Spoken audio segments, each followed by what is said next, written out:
Welcome to Everyone Loves Guitar, where we get to sit down and talk with interesting professional guitar players and related music industry experts. If you love playing guitar, stick around. You're in the right place. Hey, this is Craig Garber from Everyone Loves Guitar, and if you're a guitar player who's looking to make some more money, then listen very closely to what I'm about to tell you. If you're a guitar player, or any other kind of musician for that matter, or if you know a musician who wants to make some more money without having to tour or go on the road, or put up with any of the other BS musicians normally have to deal with, then you need to download this new special report about how to make a small fortune by licensing your music. And by licensing music, I mean getting your music inserted into movies, television shows, and commercials. The report is less than 20 pages long, and it was written by Mike Elsner, who I interviewed in episode number 167 of this show. Mike's been doing this for over 14 years, and he's had over 2,000 songs licensed at this point in time. That means he's getting paid to license almost 150 songs per year. Now, keep in mind, most successful career musicians don't get paid for 150 songs in total over a 30 or 40-year career. Yet, Mike's getting paid for this on an annual basis. And the cool thing about this business is that you can run it from your own home studio, and you'll never have to deal with ivory tower record label executives telling you what to play and how to play it, and no shady managers or unethical business people telling you what to do either. So download Mike's free ebook on the 4-step plan to licensing success right now. Just go to everyonelovesguitar.com/Mike. That's everyonelovesguitar.com/Mike, M-I-K-E. Let me know how you like the book. And now let's get on with the show. Hey everybody, this is Craig Garber from Everyone Loves Guitar. And my next guest needs no introduction. He's not only literally one of the best guitar players in the world, but he's also a really bright, intense guy who's got a pretty high level of awareness as well. That didn't sound good. Pretty high. He's got a high level of awareness.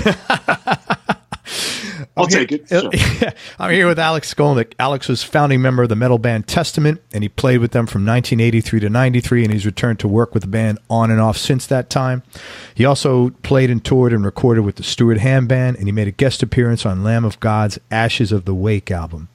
During the mid to late 1990s, Alex led several projects in the San Francisco Bay Area, including Skull Patrol, which was a funk band, and Attention Deficit. In 1998, Alex moved to New York City, and he began devoting all his energy to jazz, enrolling in the New School for Jazz and Contemporary Music, and he graduated with a degree in jazz performance.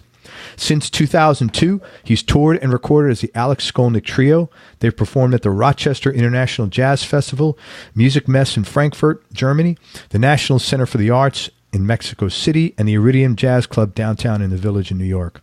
He's also been involved in world music, and he's championed causes and music events to highlight important artistic, ecological, political, and social issues.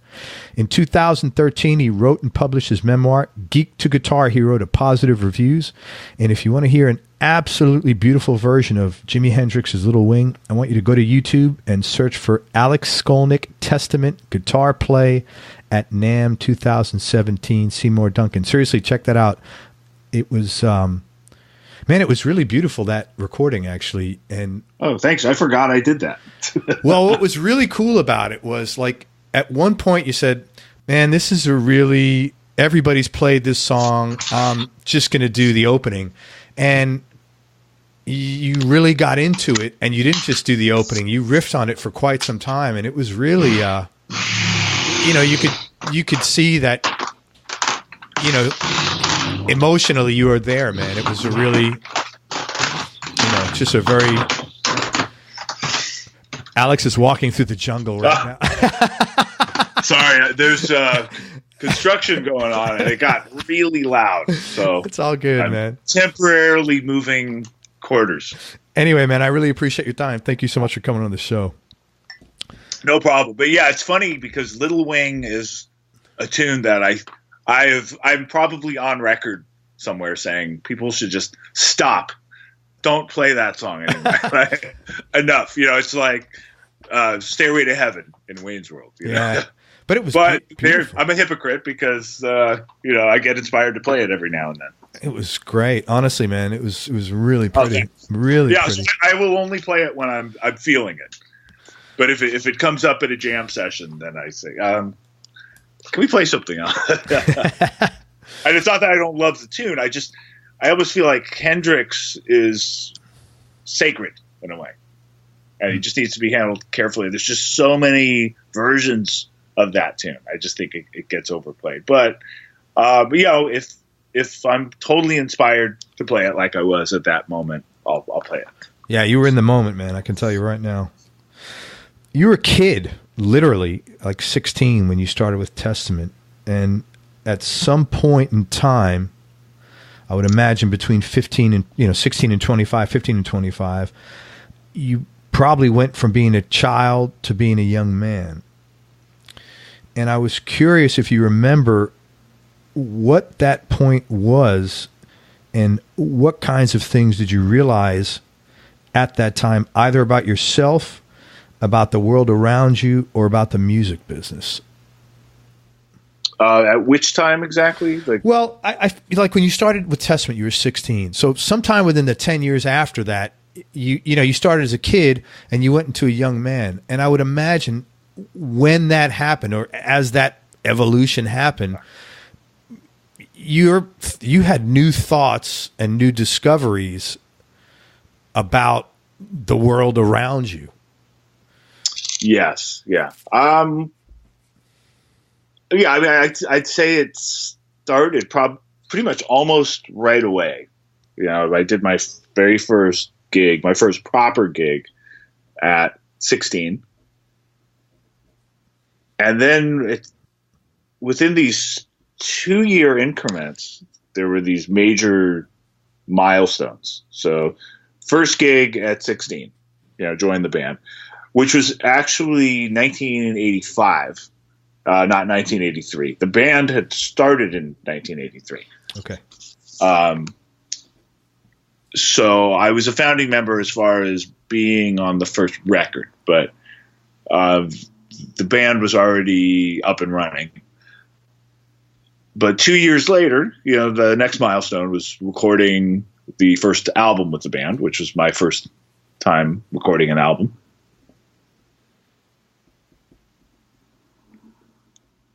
And then 2 years after that, I guess a little over 2 years, I did my first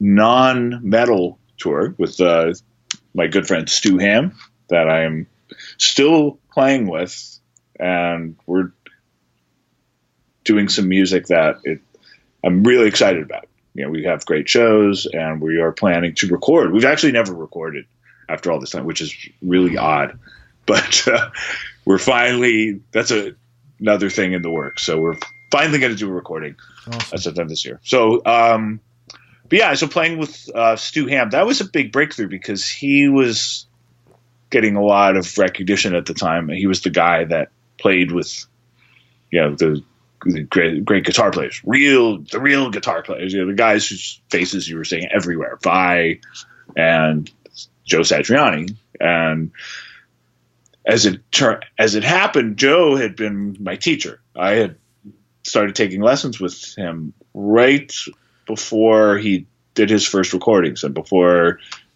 he was internationally recognized. And he was one of these examples of people that, it was said that this is why nobody should go into the music business, because if a guy this good isn't recognized, then what hope is there for the rest of us? But luckily he got his recognition, and Stu had been his bass player. So for me to play with Stu at that time was really, it was a major breakthrough for me. And it just got me playing different styles of music. It got me more aware of syncopation. But to get back to your question, each one of these milestones was a big learning experience and a big eye-opening situation about life and about the music business. So I'll just go backwards a little bit. Let's go to Stu Ham. I toured with Stu Ham, and this was a guy I had seen performing, I believe it was at the Fillmore in San Francisco. Yeah, with Joe. And at this time, Joe is just popping. He is getting played on the radio. He's on the cover of Guitar Player magazine. He just did a tour with Mick Jagger.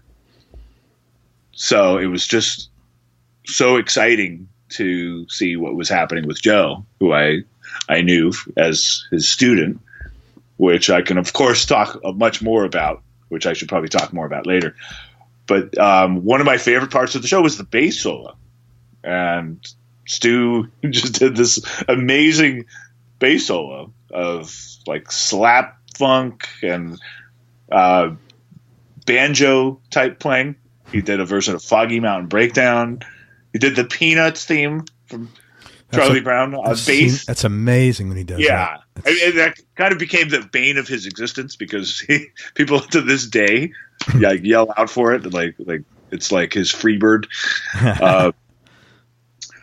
But anyway, so I saw him, in this incredibly elevated position. This, very powerful.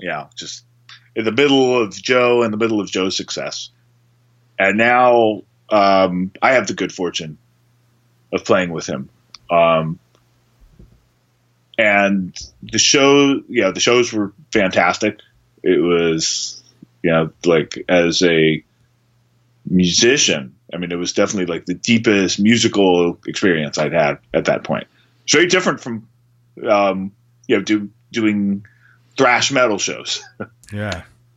Which is great in its own way, but it's not about the same thing. It's not about stretching out on a solo. It's not about exploring themes. It's not about trying to outdo the solo you did last night. It's you're really, to do a good metal show, you're really trying to do the same show every night. And here I am playing like improvisational music, and it was just incredible on a musical level. On a non-musical level, I just, the bubble was burst. I mean, I love Stu, and we got along great. And luckily, in a personal way, everything was great. But he had a manager at that time that really didn't seem to be looking out for his best interests. The manager would be gone within a year. The tour ran out of money at a certain point. It wasn't budgeted properly. Some of the venues were just not the right venues for him. So I saw a lot of things going wrong. And this was a guy I'd just seen in this incredible situation, playing with Joe, where, who was, at the time very, very well managed. And I think Joe was managed by Bill Graham Presents at the time. And, it was like very experienced management. And the guy that Stu had, I don't want to throw anybody under the bus. I don't even think he's in the music business anymore, but he was much more of a talker than anything else. And there you go. Yes, we know the type, and just didn't really add anything. So it was kind of sad for me to see a musician that I respected so much, just having all these troubles with the music business. He got, this manager really wasn't looking after him. I think within a year or two, he was dropped from his label. So I saw that you could be part of a really big, successful operation, yet you could still be subject to all this bullshit that goes on in the music business too. So that was a major eye-opening moment. Was there anything, like, once you saw that, was there any defense? Like, what were you able to do to sort of like react to that, if anything? Well, I was very, at that time, I was starting to come out of my shell, but I was really shy at the same time. And I didn't value my own opinions. You know, I just thought I was still in this frame of mind, like everybody else knows better. Right. I don't know what's going on, but I got a sense that, you know, no, things really aren't being handled like they should. And this is kind of like dark comedy when I think of the story, but there was a moment where we pulled up to a hotel, and it was called the Clinic Hotel. It was a nice enough hotel, and everybody was around. Was really, we went to eat in the restaurant, and I remember we were laughing about some inside joke or something, and just everybody looked depressed. It was like a ghost town. Where was it? It was in Cleveland. Okay. And the waitress came over and just looked like she was at a funeral. And so we're wondering what the hell's going on. And I went up to the front desk and just asked a few questions. And then this is when I took some initiative. And I came back and I said, Stu, your manager, to save money, has booked us into a hotel for relatives of the terminally ill. It was called the Clinic Hotel. Crap. It was connected to the Cleveland Clinic, which is still, you know, a famous. Yeah. You know, holy hotel. Crap. So it was for relatives of people in hospice, and we stumble in there, our band, just making jokes and oh wow, what an eye opener. So then right there it was all right, you know, that was the first time, you know, I had the courage to tell somebody, you know, listen, your manager didn't do his research, he booked us in the cheapest place, you know. So I learned, and because I was in the situation too, I went through that experience with him. So it was a very eye-opening experience again. Wow. Yeah. But on the other hand, like, so there were a few weird moments like that were just things weren't handled right. Yet the music was fantastic. So I also learned to focus on the fact that we were playing great music. And that was what was most important. And I knew at the end of that tour, I would go back to Testament, and it was going to be my last record with them. I didn't know it yet, but I was going to move on like a year or so later. And yeah, sure, I'd be in a tour bus and much nicer, properly booked hotels, but I wasn't going to be playing that. Yeah, I wasn't going to be having those musical experiences. So I realized that you know, I learned to place more value on just the musical experience and the musicianship. Now, ironically, here it is years later, Testament reunited at a certain point and is doing really well and touring. I'm also doing all this instrumental stuff. So I feel like I have a good balance. But at that time, it was really hard to try to do both kinds of music. And that was one of the reasons why I ended up moving to New York. And I was still very young at that time. Yeah, for sure. Yeah. Wow, that's amazing, man. Yeah. So just on the subject of, these waking up moments, I'll just add a couple more things. Before that, when Testament recorded the second record, The New Order, the assistant at the studio was a guy named Rob Hunter, and he was the assistant engineer. He had been the drummer for a band called Raven. And I had listened to Raven. Raven was on the first Metallica tour. Raven had a record called All for One. Metallica had Kill 'Em All, and the tour was called the Kill 'Em All for One tour. And they were equals. And yeah, Rob he's since gone on to become a very successful engineer. And he's last I heard, he was working with Branford Marsalis. Wow. And so it's not like the story doesn't have a happy ending, but at the time, Raven had gotten dropped from their label. They'd fallen out of favor with their public, and they released a record or two that were not well received.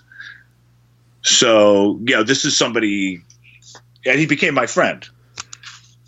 But this is somebody I was listening to a few years before, at the time, and they were considered like a peer of Metallica. But here it was a couple years later. He's making ends meet, working in a studio, no longer performing. At that point, I think Metallica had gone on to like platinum records, and they were on their way to being a supergroup. So it was just fascinating to witness this, these divergent paths of these bands that had been like equals. Seeing that, did that make you like feel, shit, I need to be cautious here, or I need to have a plan B, or like how do you I don't even know, how do you react to that, like, because you still at that age don't have enough control over your own life in a sense, right? Or you don't believe you have, or you don't know the answers, or you don't know how to get, how to, you need someone to tell you, hey man, I need some help here. What do I do? That's the reality of it. Where do you go? Like, who do you ask for guidance for stuff like that? Or how do you handle that? Well, yeah, I had, it gave me a few thoughts. And one more situation like that was, playing a festival in Europe. And the band Diano was on the bill. That was Paul Diano. Yeah. Diano, the original singer from Iron Maiden. Yeah, what a legend. Yeah. But, he was way down on the bill. And it was, just like barely above like a local level. And it was just really strange. This was the guy who'd been in Iron Maiden. And the set wasn't bad, but it wasn't, so I just started to realize that, first of all, you can't take anything for granted. And who knows what's going to happen? Maybe my band will have a hit. We never did. But right. It could have happened. What if some bands have like a mega hit and there's something or maybe we'll fade away but either way, I knew that there has to be more to there has to be more than this. There has to be more than just being in a band. And I don't want to just be a guitarist who's in a band. And I think around the same time, during the Second Testament record, I had seen Miles Davis on television, which was this big eye-opening moment. And seeing it was his electric band. And I just saw that, some of the greatest musicians. I'm not sure who they were. I mean, knowing what I know now, I'm guessing the guitarist was probably Mike Stern, and my friend Adam Holtzman. He's now my friend. He was probably on keyboards. But I just saw musicians like that, and I was, wow, between like those guys or the guys who were on the David Letterman show at the time, like, wow, these guys can play anything. These are guys that, they're not, their whole identity isn't just being the guy from that band, from some band, And that was appealing to you, and it gave you a sense of freedom in a way, I would imagine. Yeah. So, in both cases, I mean, I saw, I think I remember Branford Marsalis sitting in with, speaking of him again, sitting in with the David Letterman band, just being knocked out by the performance, and then seeing Miles. So I simultaneously got musically inspired, but I also realized that eventually this will be a form of freedom because I could play whatever the hell I want. I can teach. And yes, let's hope for the best as far as the band and being in a band. But, you're also an individual as well. And you see that play out differently in different bands. I mean, I'm always fascinated by the Beatles. Like, I was a big Beatles fan when I was a kid. I never outgrew the Beatles. I still love their music. But I always found it interesting that when the Beatles started out, they looked exactly the same. They were sort of designed so you couldn't tell them apart. They're all wearing the same thing. They all have the same haircut. But you look at them towards their last record. Oh, yeah. They look, they're all asserting their identity.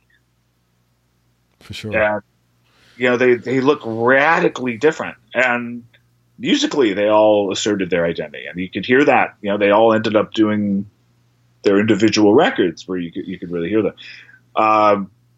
So I think that's probably the most visible example of sort of, a group sort of morphing it into the, these individuals, or the individual identity sort of taking over a group. But I think it happens in a lot of groups. And in my case, I just realized I am meant to be an all-around guitar player. So that was something that was a realization for you out of seeing all this stuff going on around you. Absolutely. Yeah. Just observing that. Okay, well, you could be the singer for Iron Maiden and a few years later have a low spot on some festival gig. Yeah. You could be the drummer for Raven that's co-headlining with Metallica, and then a couple years later out of a record deal and making ends meet in the studio. Yeah. You could be Stu Hamm, who I just saw playing this glamorous show at the Fillmore in San Francisco with the guitarist who's moonlighting with Mick Jagger.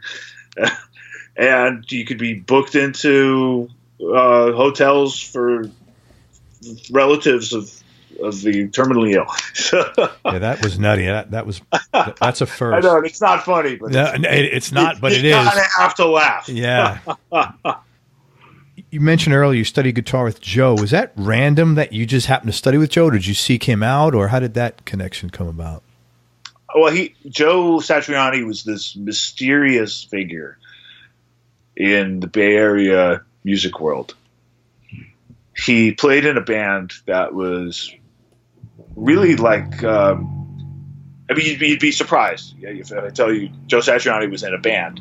You'd think I'm going to talk about a band that would be like Van Halen or Deep Purple.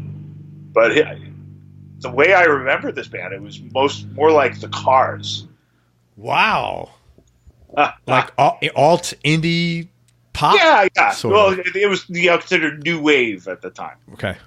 Clean cut, well dressed, rock, straightforward, poppy rock, but ridiculous guitar solos, and not long guitar solos too. They were quick and short, like Elliot Easton with the Cars. Mm-hmm.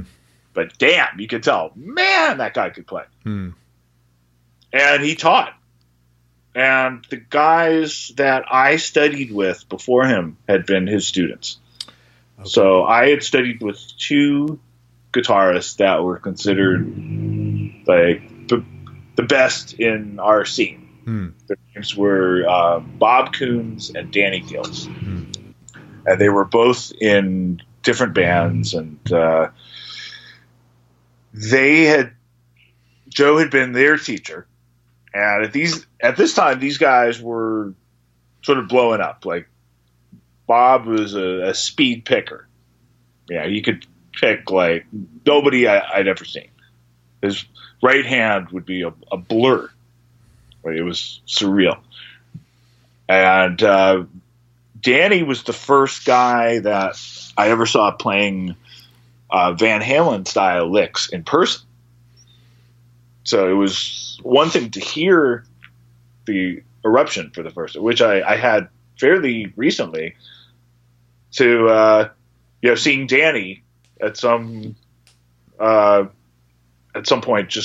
Danny was a friend of I have an older brother who doesn't play anymore, but played in the local club scene at the time, and Danny had been in my brother's band, and at some point, I had seen Danny just messing around on a guitar, I guess warming up, and he started doing this Van Halen stuff, and I'd never seen anybody doing it. So as much of a shock as it was to hear the Eruption licks being played on a record, to see it was something else. And I said, "Oh, that's how you do it. Oh, okay. It's got to use both hands. You're not picking. I had no idea." So he was really the first guy in the scene that mastered that style, and he was getting a lot of attention, and he was considered the best on the block. So I studied with him for a while, but I got to the point where I felt like I was figuring things out off records that he was asking me to show him. Oh yeah, so it was time to go. Time to level up. I still couldn't play I still couldn't get on stage and rip it up like he could and play with a band and learn a whole set. But I was very formative. But I would. There were a couple licks, like I remember certain Van Halen licks, especially, that were not the Eruption type stuff, but some of the other ones where he's like these pull-offs with open strings, or the song "Little Guitars," where he's a finger picking thing. And I remember saying, I think I know how he does that. I think he does it like this. And, Danny had said he wasn't able to figure it out. I said, I think he's doing that. Show me that. Hey, Yeah. So there were a bunch of moments like that. And so I was still learning, but I thought, okay, I really should go to the guy that he studied with, and that my friend Bob Coons studied with. And they all told me, don't study with that guy Joe. You don't want to study with him, which is hilarious. Why? I guess they had been put in their place by Joe. Joe this is a guy with 0 F's to give. Yeah.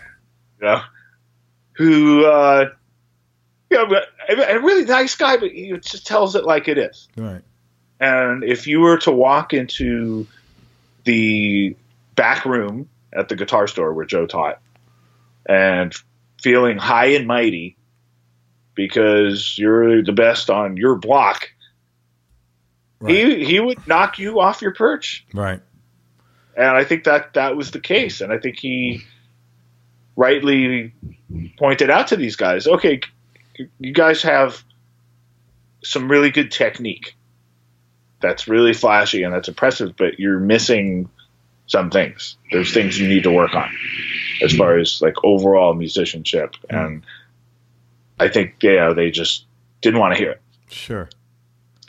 So I went, there was a waiting list at the time. I think it took like over a month to get into to see Joe.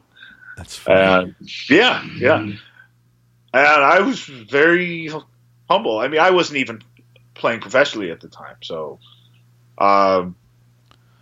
But I stayed around. I stuck around for 2 years. It was the best thing I did. And in retrospect, I mean, what a great Oh my thing. God! Yeah, I got to study with this, amazing, important musician. Somebody who would go on to be, really important in the world of guitar. So I sometimes, talk about the worst advice I ever got. And I think the worst advice was, don't study with that guy, Joe. Yeah. He's kind of a jerk, whatever. And luckily I didn't listen. What was the most important? I mean, it's probably a hard question. That's the wrong question to ask you. What was the most valuable thing that you learned about playing from him? I don't mean technique, but the most valuable thing you learned about playing or performing.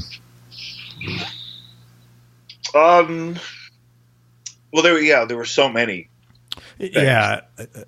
I definitely learned about diversity.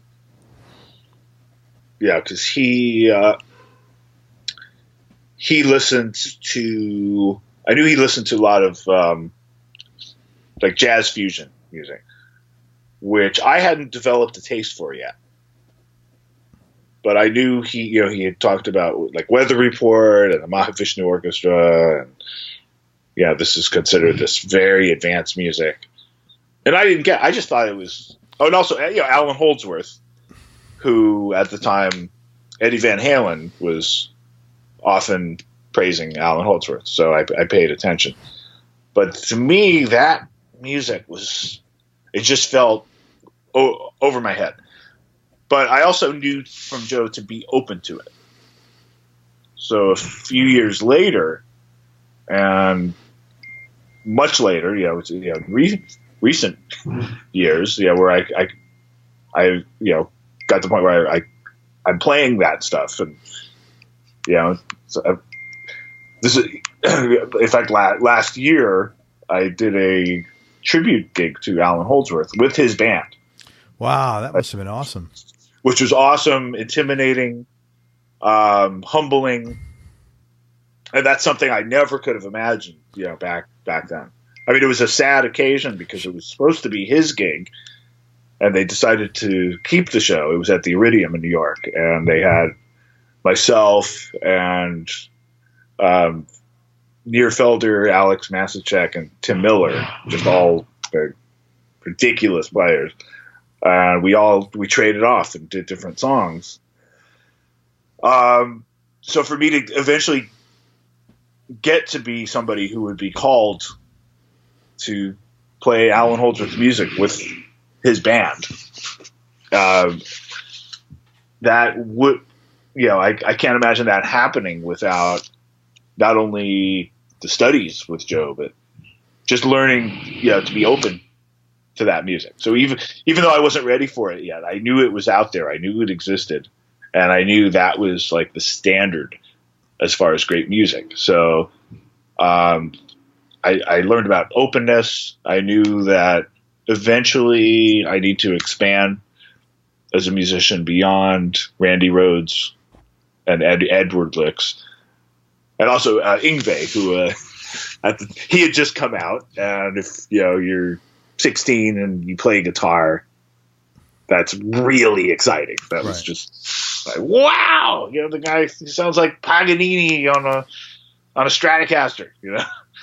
Unfortunately, there wasn't much more to it than I love when I hear Yngwie too. I'm knocked out, but it's just it's that one thing. Yeah, it's that one thing, and nobody does it anywhere close to him. And there's nobody else I want to hear do it. But I also want it in limited doses. It's like going to Howard Johnson's or the Pancake House. That they do that, and that that's what they do. That's what they do. Yeah, I totally get. Yeah. That. So I was very into him at that time, and that brings up one of the other great points that Joe made.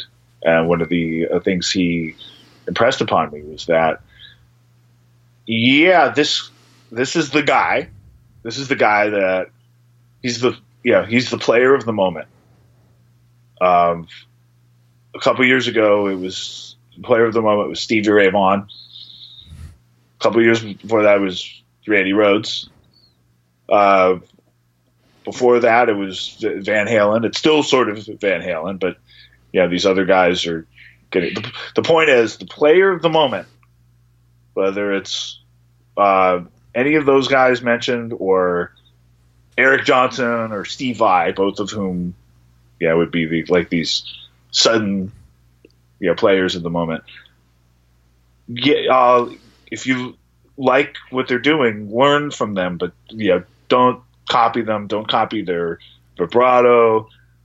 Don't try to play just like them. Don't copy how they dress. He didn't say that, but I kind of got the drift. And I actually, over the years, I've met people that are so obsessed with somebody that they're really like doing the same thing.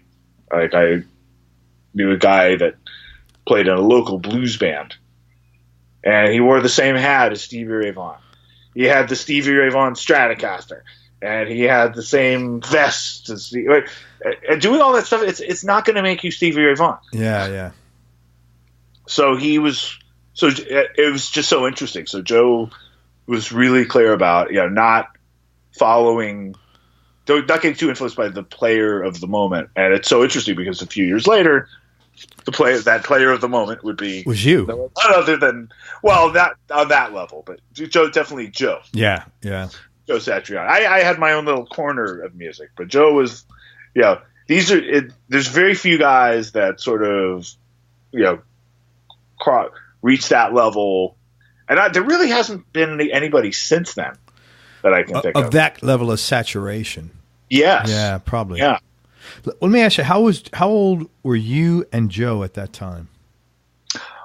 He was in his early 30s. Okay. And I was 14 when I started. Wow.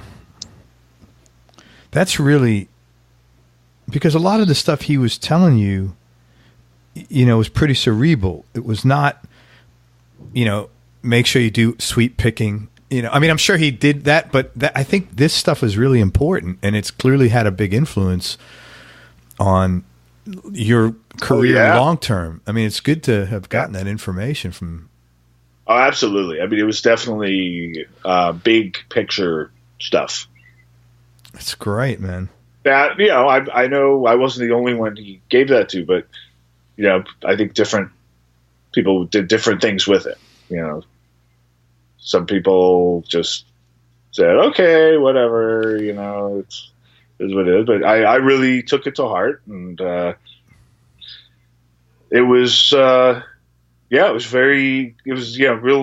wisdom. And I think, it takes humility to realize that, it's a long journey, and it's not about just climbing to the top as quick as you can. It's not about just getting as much attention as you can.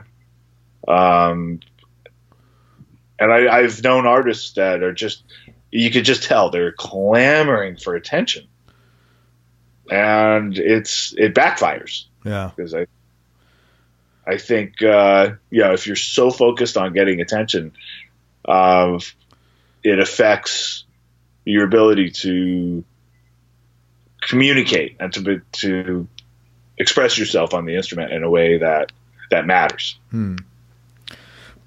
But the other thing there's no way that if you hadn't had these things as a foundation, you wouldn't have got to do the jazz thing and all the other stuff you've done.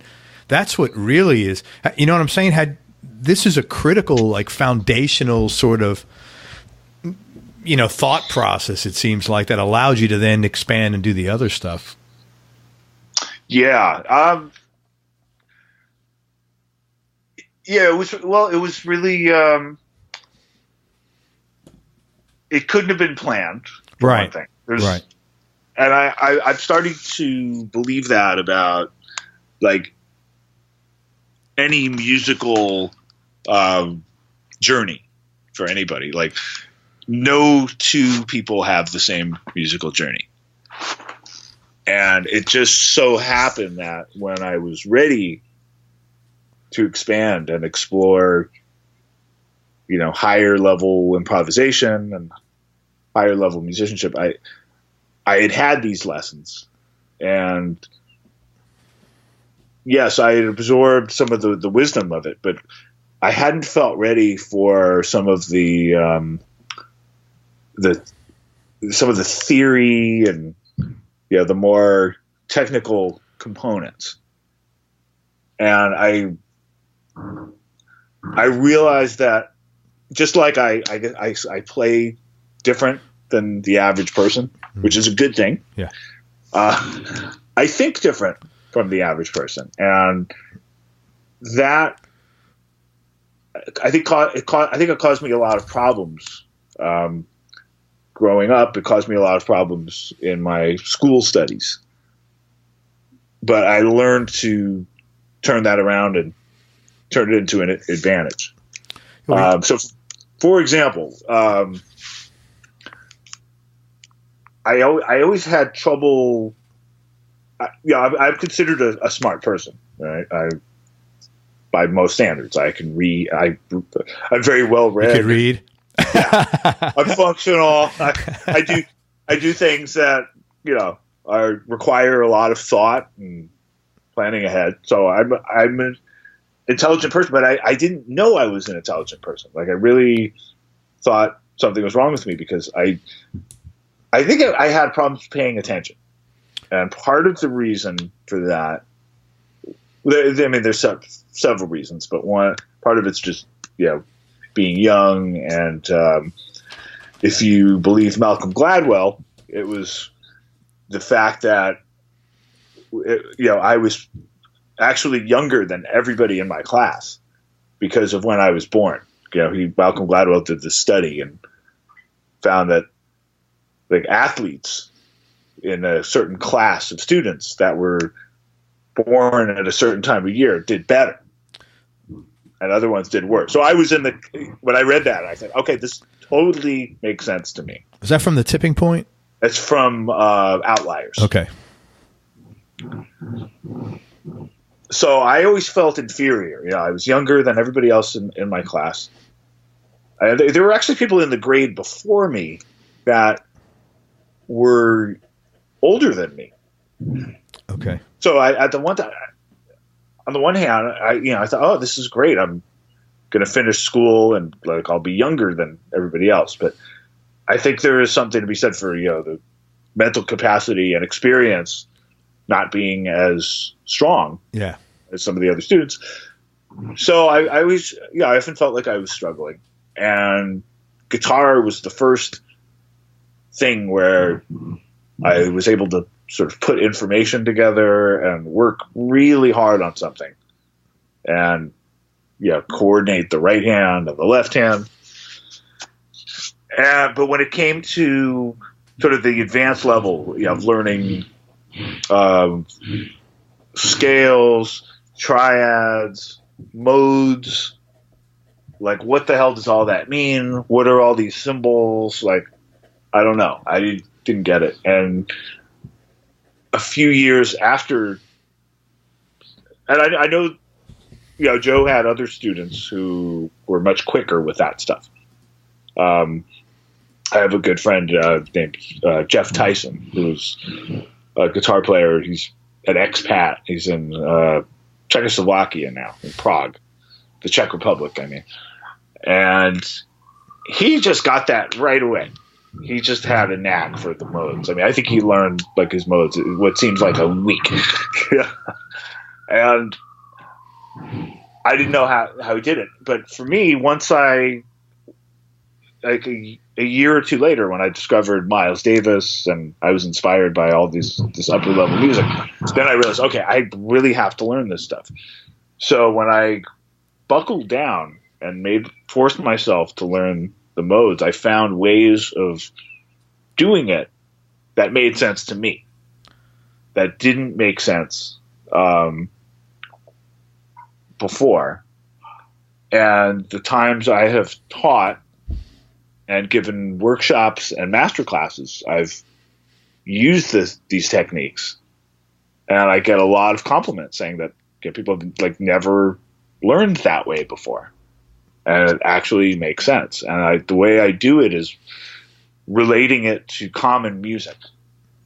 Because I realize I'm much more of an audio person than a visual person. Mm-hmm.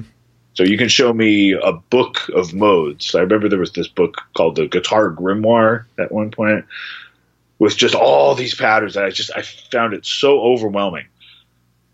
But when I hear something, I can relate to it. So connecting hearing to the modes, really made a huge difference. But you know what? It's like what you're just saying makes a lot of sense. Oh, most musicians are auditories. Right. That's why they're into music. I mean, it's like most priests are what they call kinesthetics or therapists. Right. They do things by feel. You would think that someone would have put that together. Yeah. We're teaching auditories in a visual manner. That's pretty interesting. And look, I'm sure it was done. But yeah, I guess I had to discover it on my own. Yeah. And the way Joe taught was the best way I had encountered at the time for me. Because he had these fingerings for the modes that were very well laid out, and you heard what he did with them, and it just sounded amazing, and it was beautiful. But keep in mind, I was still very young at the time, 14 years old. Yeah. So at that time, it's funny today because now go on YouTube and you see kids, much younger that are just playing like crazy stuff. But even as I was learning the modes from Joe, I just felt, okay, this is something it's going to make sense later.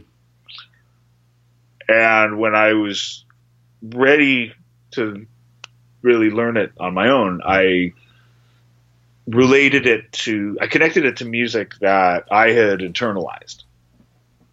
So it's like a very basic example, right? The C major scale, right? The C Ionian mode, right? So that it has 7 degrees or 7 parts, and you often hear these. I would hear these terms, 1 4 5, 2 5. What the hell does that mean? And I related it to the Beatles, "Let It Be," right, which is in C. It's played on the piano, but still, what is it? So it's 1 5 6 4. Do do do. Right. So that really made sense, and I could start to hear the degrees, and then I figured out, if that C is 1, what's 2? 2 is D minor.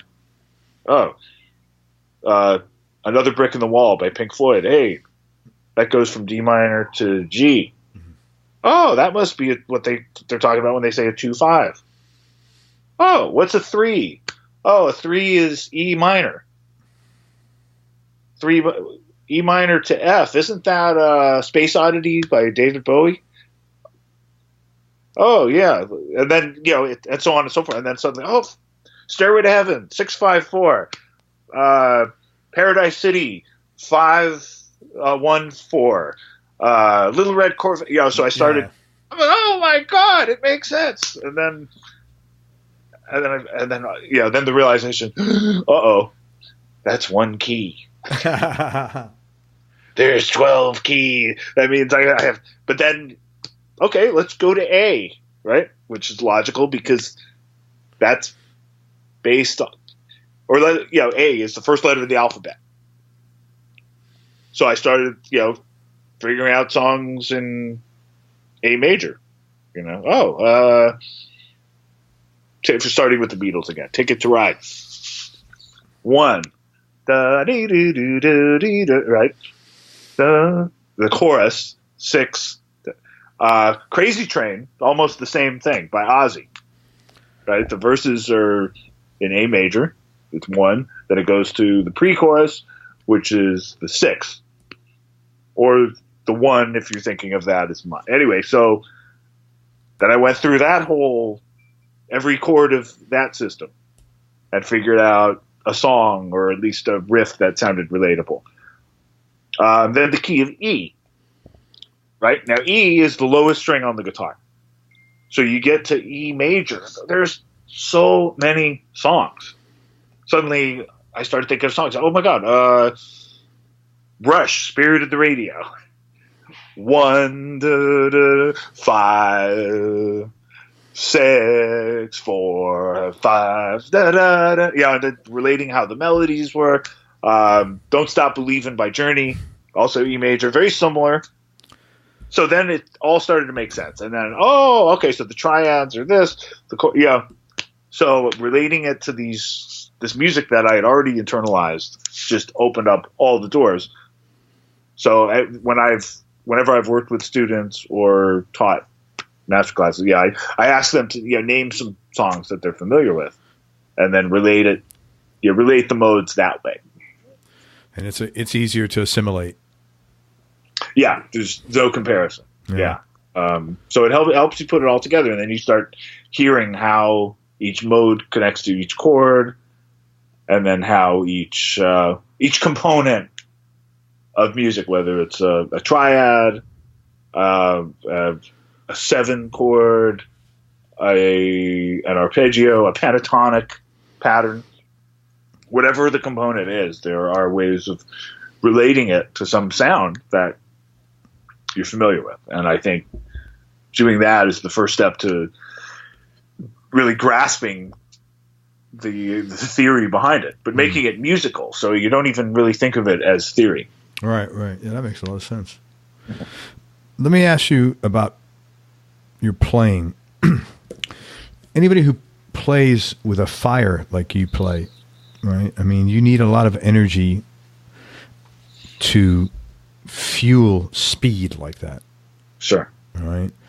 And we talked about this earlier. Typically that energy is not really coming from like a happy place. It usually will come from, stress or angst or, something pissed you off at some point. And I was curious for you where you felt that energy came from, at least early on. And you did mention some of it about, feeling isolated and alone. And that was some of it. But I was curious, is there, anything else that, what was the fuel? Well, I think part of it was the fact that the music that I and my friends, my circle of friends, were listening to at the time in high school had that component. We were huge fans of Ozzy, right? Ozzy at the time had Randy Rhoads, or by the time I discovered Ozzy, sadly Randy Rhoads wasn't with us anymore, but Randy Rhoads had set the standard. And Randy Rhoads had been influenced by Van Halen, and we all loved the Van Halen stuff. The Scorpions, and the early Scorpions records had this great, really virtuosic. I mean, I think even the Scorpions records of the mid '80s. I think the guitarist Matthias Jazz. I think he's fantastic, and I think he gets a little overshadowed because the guys who were in the bands before him, Uli Roth and Michael Schenker.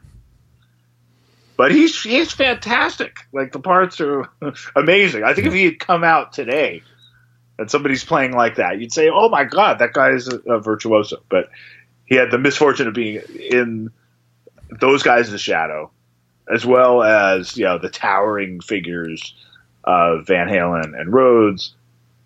still, the band was very successful. So, yeah, nobody's complaining. The point is, what does all that music have in common? It all had screaming, virtuosic electric guitar. And even other bands that sort of came and went. You know, the band Rat. They had a couple hit songs. Sure. They could not pull it together live. It was the first concert I ever saw people walking out. Really? Yes. Wow. Yeah. That's interesting. Yeah. And I've talked to other people that saw him back then. I've even met Stephen Piercy, who's actually a cool guy. And yeah, he said he'll tell you they were a mess. They were just so unfocused, and so, they just didn't have it together. But those songs, you think about a song like "Round and Round," right, that's got a ripping guitar solo. So even though that wasn't my scene, and yeah, but your stuff was like that exponential. Oh, thank you. But what I tried to do was, I wanted to bring some of that into heavy metal. So I joined this band. I heard there was a band that needed a guitar player, Testament. And I admit, thrash wasn't like my main thing. I liked going to the shows. I enjoyed it. There was a scene. The band Exodus, which is, that was Kirk Hammett's original band. That was the band Metallica, got their guitar player from. They were a big part of the Bay Area music scene. And I loved going to those shows, but I didn't know if I wanted to be in that type of band. I knew I didn't want to be in a glam band. I didn't, even though the guitar players were good, like the guy from Rat, Warren DeMartini. Yeah, Warren DeMartini. Dokken, had these radio hits. George Lynch, God, the guy was a beast on guitar. So I like that style of playing, but it just seemed like in the thrash metal, the guitar playing, it was more like Motorhead, Slayer. It was just this raw punk influence playing, which was very cool for what it was, and I liked it. But I really wanted to bring some of that sort of, the virtuosity that I heard in the glam bands. And I guess I thought I would end up in a band like, say, Dio, right, or Ozzy, something more like that. Mm. But instead, I find myself in Testament, and I the same ideas that I was working on, I sped them up. I made them like 300 miles an hour. Yeah. I said, okay, let's try this, and it worked. It brought something different to the table. So I think like the music that I liked, you got to remember, Dio had Vivian Campbell, and he sounds great on that first Dio record. Yeah. Ozzy had many great guitar players. These glam bands had not all of them had virtuoso players, and there were guys that probably shouldn't have been doing like long extended solos. That were, but certainly the guys in Rat and Dokken were just really solid players, and I was just absorbing all that. So that was a part of it. So it part of it came from that, but I think as far as like the scene and just being into metal, which was like the black sheep of music, especially at that time. That came from certainly being isolated. It was very strange to me because in the 7th grade, around the time Crazy Train was a hit on rock radio, actually, and it became popular to listen to Ozzy Osbourne in my school, like even the popular kids who would go on to join fraternities, liked Ozzy. Ozzy's cool, man. Yeah, we like Ozzy. But then a year later, Ozzy was passé. They'd moved on, and then it was stuff like Aha and Player of the Month. And yeah, exactly. but I still liked Ozzy. So that was my first. I really like the one thing I had in common with the cool kids, quote unquote, was like that brief period of liking the same music, liking Ozzy. And then they were done with Ozzy, and I refused because I really liked I didn't like it just because you guys liked it. I like it because I like it. Yeah, that was your thing. And I wanted to be able to play the guitar stuff, and I knew that would take years and years because I knew how great Randy Rhoads was. So it was a combination of both, excitement about the virtuosity and aspiring to be able to do these magical things on guitar, which kind of I think that was coming from a positive place. But then certainly like the initial attraction to the music came because I didn't relate to most other people and felt alienated, and it gave me an identity, and I liked the fact that it felt kind of dangerous, and I liked being an outcast. Yeah. No, I totally get that. I could understand, especially the thing where you felt it gave you an identity. And so, like, when you find an identity you like, what's your natural reaction? Bond to it more, dig deeper, sure. Be more of that identity. So that it's like sort of then self-fuels, it's, self-fulfilling kind of thing. Absolutely. Interesting. In 98, you moved to New York City, as you mentioned a couple of times, to study jazz. And I was really impressed with that. And that was really my reason I wanted to chat with you initially, as I said earlier, because I think that took a lot of balls to do that because, number one, it had to be a pretty compelling call for you emotionally to sit and say, man, I need to basically uproot my life and not only do something career-wise, diametrically opposite or very different, but I'm going to actually physically go to the opposite end of the country in a completely different culture for doing that. Right. And so I really give you credit for making that change. I think that always takes courage, especially to pursue something that you wanted, which was kind of like, you almost went back to being you're finally accepted, and now you're like going back to be the kid that nobody understands again. Exactly. Why is he doing this? And I think that takes a lot of courage. Oh, thank you. And so I wanted to know, what was your primary motivation to do it? And hindsight 2020, are you glad you did it? And if so, what are you most happy about? Okay. Well, I guess the seeds were probably planted back when I first heard Miles Davis, in a way. And I just knew, okay, I want to be like one of these types of music. Even if I'm like a nameless, faceless guy in studios and educate, I want to be able to play the music I like. I want to be able to play what I feel. I want to be able to listen to these guys like Stern and Schofield and Wes Montgomery and just say, oh, I can transcribe that lick. Oh, I can be inspired and turn that into my own composition, whatever. But I think it really, the motivation built up from about the time I left Testament. I knew I needed to leave Testament, and that's a whole other story. But mainly, nobody was getting along in the band, and it was a classic behind the music VH1 scenario. Yeah. Band breaks up. But that's like very normal. I mean, newsflash. That's why people get divorced.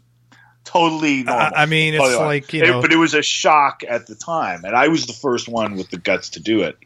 And I knew some of the other guys weren't happy either, but they would never have the guts to do it. And I was younger than everybody else. And that was another key moment where I realized, okay, just because they have seniority as far as age, it doesn't mean they're more courageous or they know what the right thing to do is, And for me, it was a major, major move to just trust my own instinct. and I didn't know what I was going to do next. And I won't say I floundered for the next few years. I guess I needed to do what I did, but I tried putting a few different bands together, and it just didn't work for various reasons. Certainly not because I have a problem playing guitar. Yeah. But I just, I hadn't figured out what my mission was. You know what, though? Yeah. If I could say something about that, I think it's unfortunate because floundering is actually okay. And for some reason, I think that because I've been in periods where I'm really unhappy and I don't know what the next move is. And like, that's so, it's like, that's how shit happens. I mean, like, it's not like we get this guidebook. Yes. Okay. I finished Testament. So on page 7, it says I'm supposed to do this. I mean, I read this book when I was having a hard time at one point, and I was kind of like, I didn't know what the hell I was going to do. And I was sort of lost. And I read this book by Martha Beck called Finding Your Own North Star. And the woman said in there, and she was an interesting background. She's a former, I think Mormon, in the Mormon church, and she broke out of it, or, she just had her own stuff. And she said, when you're going through something like that, that's not the time to plan anything. That's great. Yeah. And she said, that's not the time to think about, how are you going to hit your retirement goals? Where are you going to go on vacation? Right. And I was like, wow, thank you. Because I don't really have the capacity to do that shit right now. And it was like almost gave me permission to just take it one day at a time, and you'll happen. You'll figure it out.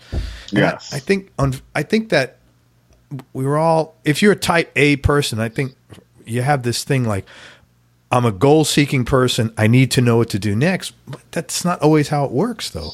Yes. Yeah. Well, that's true. And knowing what I know now, I realize that, these periods of trying stuff that doesn't necessarily work out, it's important. Yeah.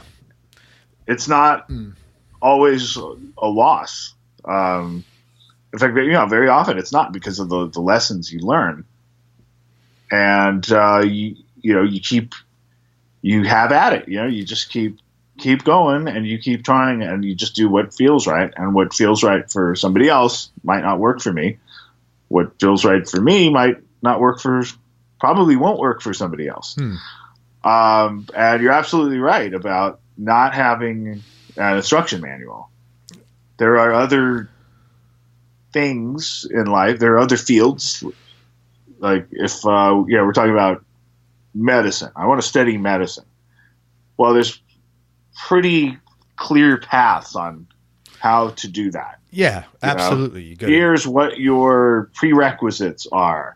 Here's what your requirements are. Here's your extracurricular stuff. Here are your options to go to medical school. And you do your internship. Then, it's a very structured pattern.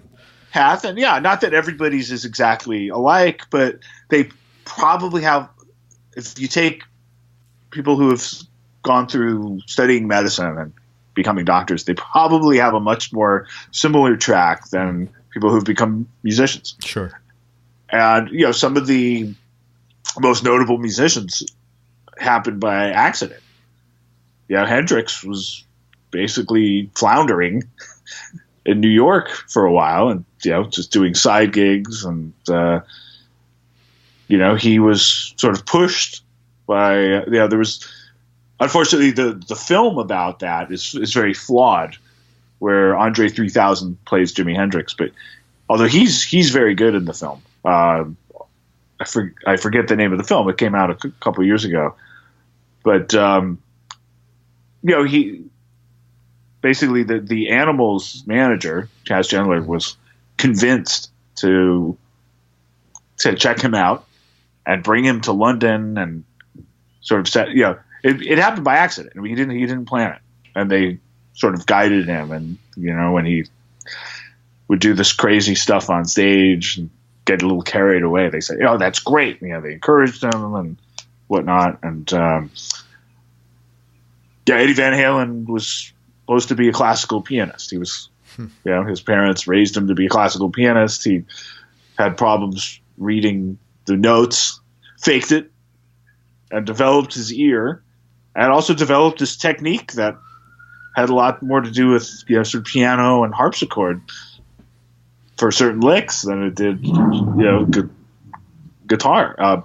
Tony Iommi, who we were talking about earlier, his whole sound happened in a horrific accident, but you kind of can't imagine his sound without that. So I think, knowing what I know now, I don't stress about the years, that went by. And I guess, I do sometimes wish I'd come to that realization and move to New York sooner, but that's the problem with this shit. You don't learn it until after. You're like, man, I know it always sucks like that. Right. But I did when I did. And, I also started getting into, motivational books and tapes, and some better than others. Yeah. Some really not good. But I was open to anything, and I think some of those have certainly had an impact. I mean, I became somebody that I want to know, what are these what are these tools that people use for motivation? Whether usually it's business, right? People that have these motivation courses and stuff like that. I guess at a certain point, well, the one I tried that I don't recommend is called Scientology, and I was, because I wrote about this in my book. I saw it, it mentioned on the back of a Chick Corea record, and I said, oh well, if Chick Corea is into this type, how bad could it be? And they start you off with this real basic course on like studying and paying attention, which I thought was really helpful. And I actually read an interview with the actor Brad Pitt, and he said he actually had taken the same course. But then they try to rope you in and get you, like paying all this money for these courses that sound more and more like religion. And that's bad. And look, I wasn't with it for even a year, but at a certain, I quickly realized, okay, there's something off about this, and like everybody involved in this is really weird. And like Chick Corea was Chick Corea before he got into that. I mean, he was already brilliant. He already had his playing together. So I looked to other motivational books. So like one person who's still very active is Tony Robbins. Sure, of course. Who's great. I think he sometimes, there's things I'm not crazy about him. I think there's things I really like about him. But I think you always have to be learning. You always have to be open to different advice. But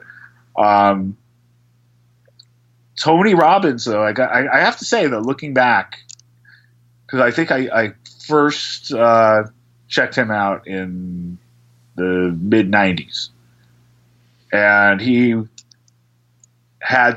would put you through these exercises. This was when it was. I guess everything's online now, and there's different ways to get to take his courses, but at the time it was CDs.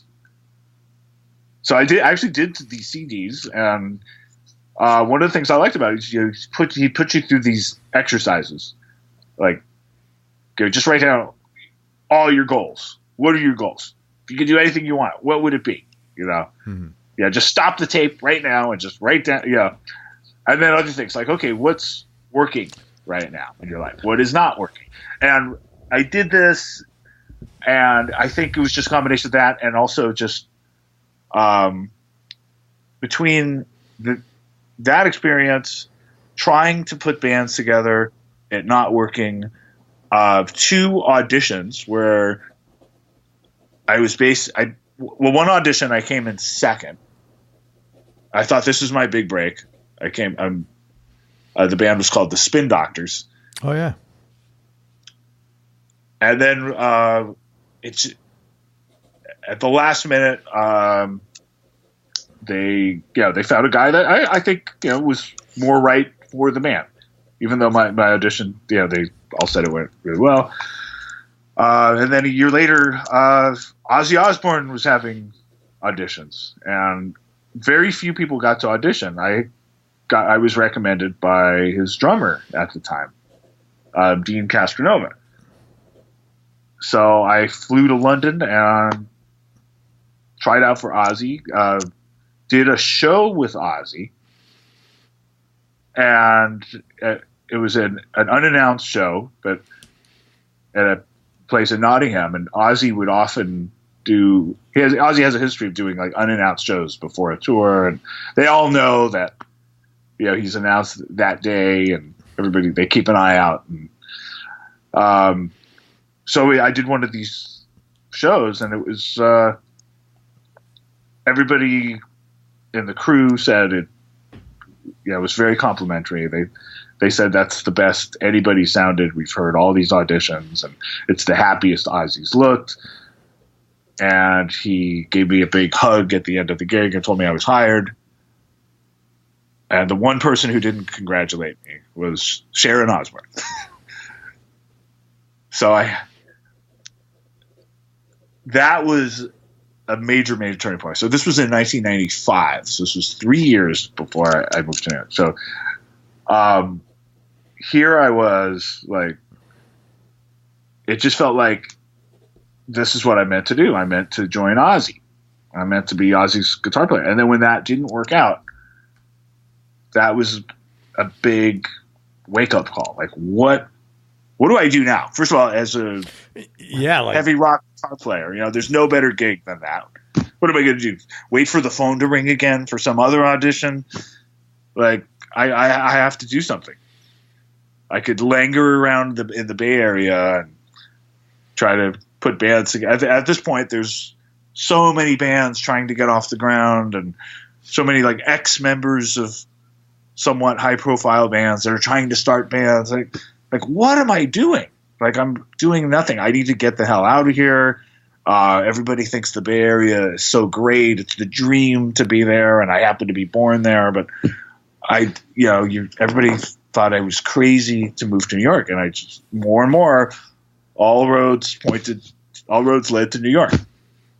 I visited some friends there. My parents are academics, so they actually at one point they had retired from UC Berkeley and taken my father had taken a guest professorship in New York. So I was going out to visit, and every time I went to New York, I had all this energy. And I came back, and it was like I drank a bunch of coffee, and I was motivated, and I was writing down my plans, and I was everybody said I was playing better, and then a week or two would go by, and then I'd fall back into the California West Coast. What was I all excited about again? Then I'd go back to New York. Oh, I'm so excited! I have all this energy. I'm inspired. And so finally, I realized, all right, so all of these things. So the experience of visiting New York, the experience of having these auditions, and almost making it, not quite, and also just not just Tony Robbins, but I've read a whole bunch of motivational books, and just sort of was learning how to channel what I wanted to achieve, and it made sense that I realized that a really good whatever happened with it, a really good next move for me would be move to New York, go. I felt the urge to go to school too. Like, once I joined the band, that had been my pure focus, and I sort of let academic interests slip by the wayside. But at this point, I've developed. I'm a reader. I decided I love reading. I like to learn. I like information. I like to read on my own terms. I like to choose what I'm studying, And I realized, okay, you know what? Go to college. I'll get that experience. I won't feel like there's this gaping hole from not getting an education. I'll study music at the university level, so I can really get my jazz playing together. I'll be in New York, which is where I want to be. And, it just, there was no reason not to do it. Where's New School located? New School is located in Greenwich Village. Okay. God, that's got to be tough, having parents right near Magnolia Cupcakes, man. Yeah, now, not at the time. That's got to be tough having parents as academics, because academics tend to measure the value of everything. Nothing against your parents. Oh, absolutely. Yeah, it's everything is very difficult. Yeah, everything is measured in terms of academics. How many papers did you publish? How many letters after your name? And it's like that works in that limited world, but the rest of the world really doesn't fucking function like that. Right. Well, that's got to be stressful. Thing I didn't relate to. I was turned off of academics and intellectualism. Yeah. Because that level of it was just, it had no appeal to me whatsoever. And now,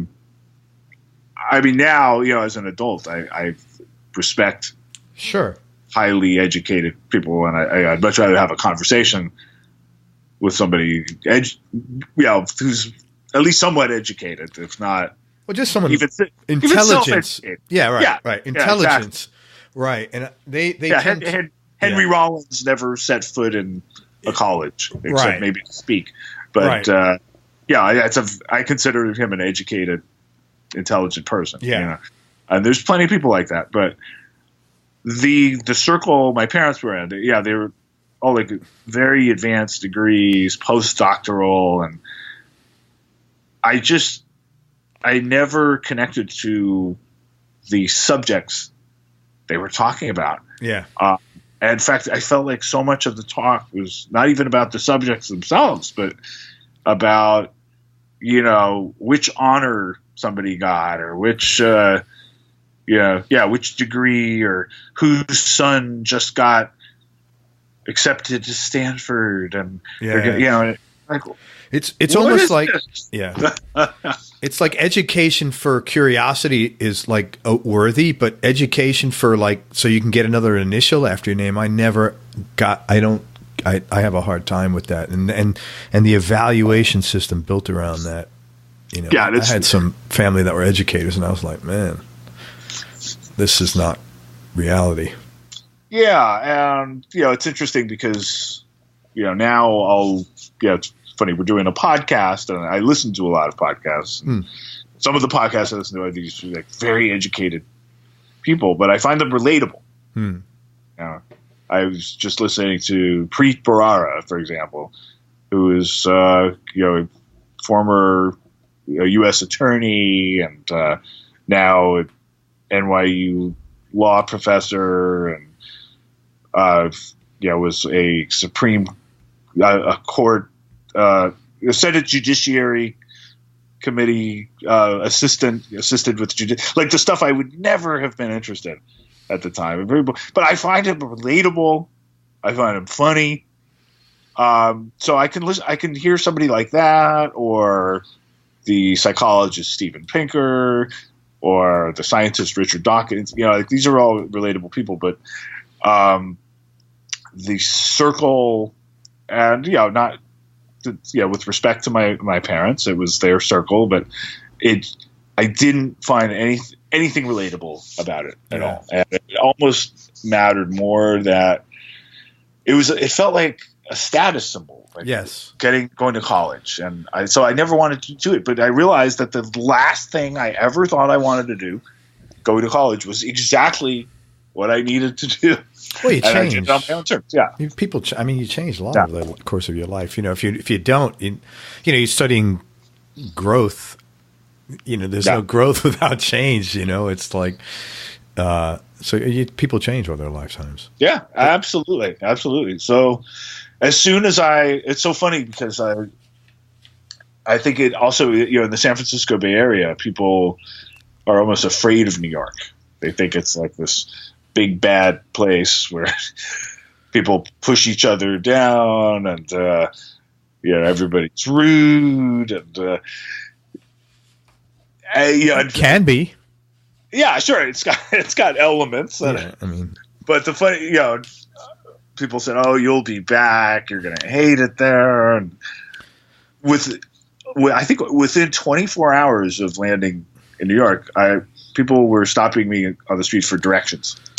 That's how well I fit in. That's cool, man. But that the other downside of that is whenever you push somebody away from something, it always pushes them to it. Yeah, it's almost like they were saying, okay, I'm going to make sure I'm going to give you all the righteous indignation you need to make sure that you get this shit done properly for yourself in trying to push you away from doing the thing, Yeah. Well, exactly. And you know what? Like smoking cigarettes is really not a good thing to do. But, you have these uptight teachers and parents, saying, wagging a finger, telling you not to smoke. What does it do? Right. It makes you want to smoke. And then that's how cigarette companies are able to capitalize on the cool image and, think different and, all these slogans. And but it's not cool. It's like the most ridiculous thing to do. But yet, when you're being forced to think that way, even if it's the right thing, you don't want to do it. Right. Yeah, you can't push people. It's just not good. Let me ask you this, Alex. If you could have gone back, and you might have answered this already, a part of it, and given advice to your younger self as a musician and just as a person, what advice would you have given? Well, there's so much more than I can pack into a short answer. Can't we all? But if I'm being selective about it, I would definitely say to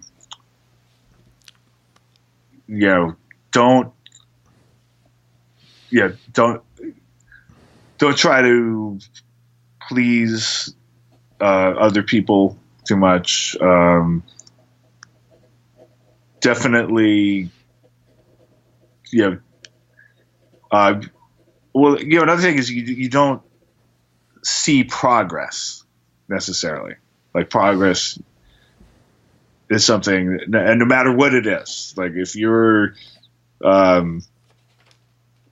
exercising, right? If you're working out and you're improving your physical fitness, you're not going to see that after a day. Yeah. You're not going to see that after 2 days. Yet you're going to be sweating and putting in all this effort, and you're not going to notice a thing. Same thing like saving money incrementally, right? You're not going to notice it, but exponentially over time, it's amazing what happens. And the same thing is true of music, I think, or any other skill. And practicing guitar, you may not notice a change. You probably won't notice a change right away. But that doesn't mean that you shouldn't be doing it. And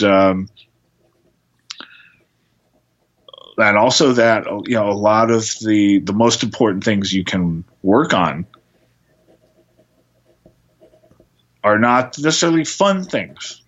Maybe it's not fun to sweat on a treadmill. Maybe it's not fun to sit there and tap your foot to a metronome and practice, playing triplets or some rhythmic pattern that helps create independence between your different parts of your body. But it's in the long run, it's incredibly helpful. Ear training is probably not that fun to listen to somebody play triads on a piano and try to guess what they are. Or maybe it is fun. Actually, if you can make that fun, then then you're really making the most of it. So I would definitely advise myself all those things, and also the fact that, like we were talking about, there's no instruction manual, and a lot of these great success stories are just accidents. They're happy accidents. You can't plan that. Yeah, man, that's 100%. Yeah, there's a lot of tragic stories too that are accidents. So if you're lucky enough not to have some tragedy in your life, and just to be healthy and able to do things you enjoy, be grateful for that, and don't be frustrated because so and so is, your competitor, your guitar competitor is getting so much more attention than you are. It's so stupid. Yeah, I have this quote. It says, "Comparison is the thief of joy." Oh, that's a good one. Yeah, that's a really good one. Yeah. Let's switch gears for a little bit. Talk about actually guitars for a little bit, since this is a guitar podcast. Imagine that. Imagine that. I know. I saw your guitars on the wall there, which is very cool. What's your go-to guitar right now, and what other two guitars of yours would probably round out your top three? Okay, the go-to, I can actually walk over. Yeah, man, I'd like nothing more, actually. That would be wonderful. Okay, yeah, that would be very cool. This will help me describe. And I know I haven't been living in New York, because when I heard the police siren, I was like, I noticed it, and when you live there, it doesn't even enter your radar. Right, it's second nature. Yeah. Now it's like, what's going on? Yeah.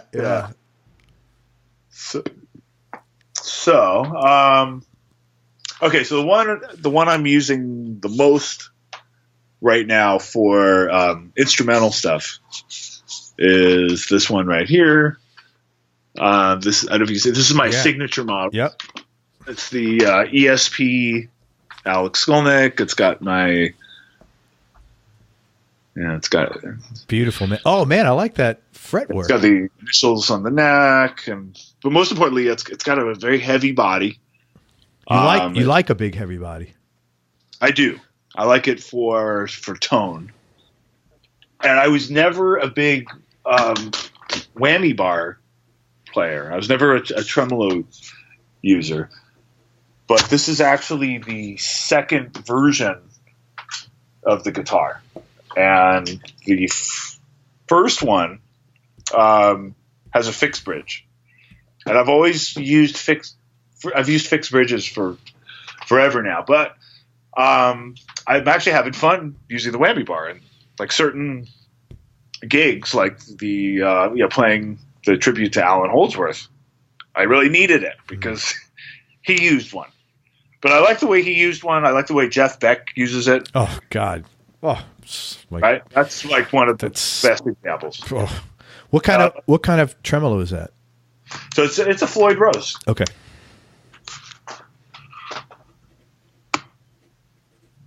Yeah, but I never go up with it. I only go down, and I don't do the sort of stuff that my friend and former teacher Joe does, or Vi, his other forms. I stay away from that stuff.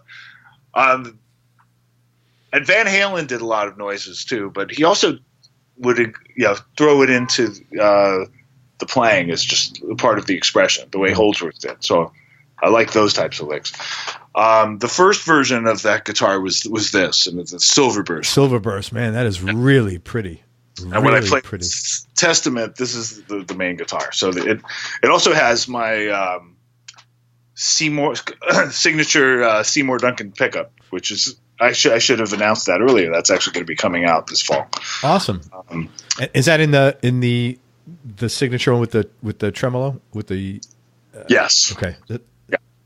Now for each of these, there's another one I should show you too, which is. It's going to be over here. So are those Are those Alex Skolnick pickups in the neck and the bridge? Just the bridge. And then and what's in the neck if the neck is a Seymour Duncan 59. Okay.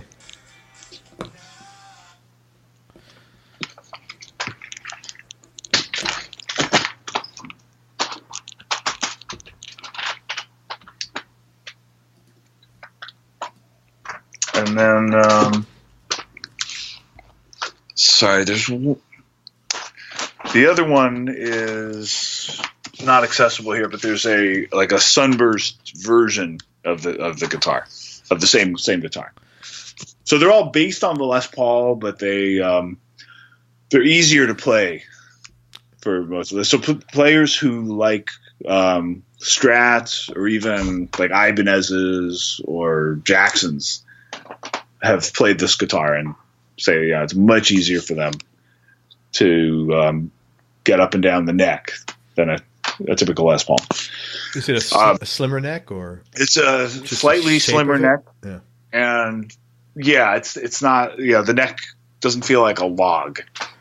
You're a tall guy. You look tall. I'm anyway. 6'. Yeah. Okay. So you got big hands then. Yeah, I guess so. Okay. Yeah.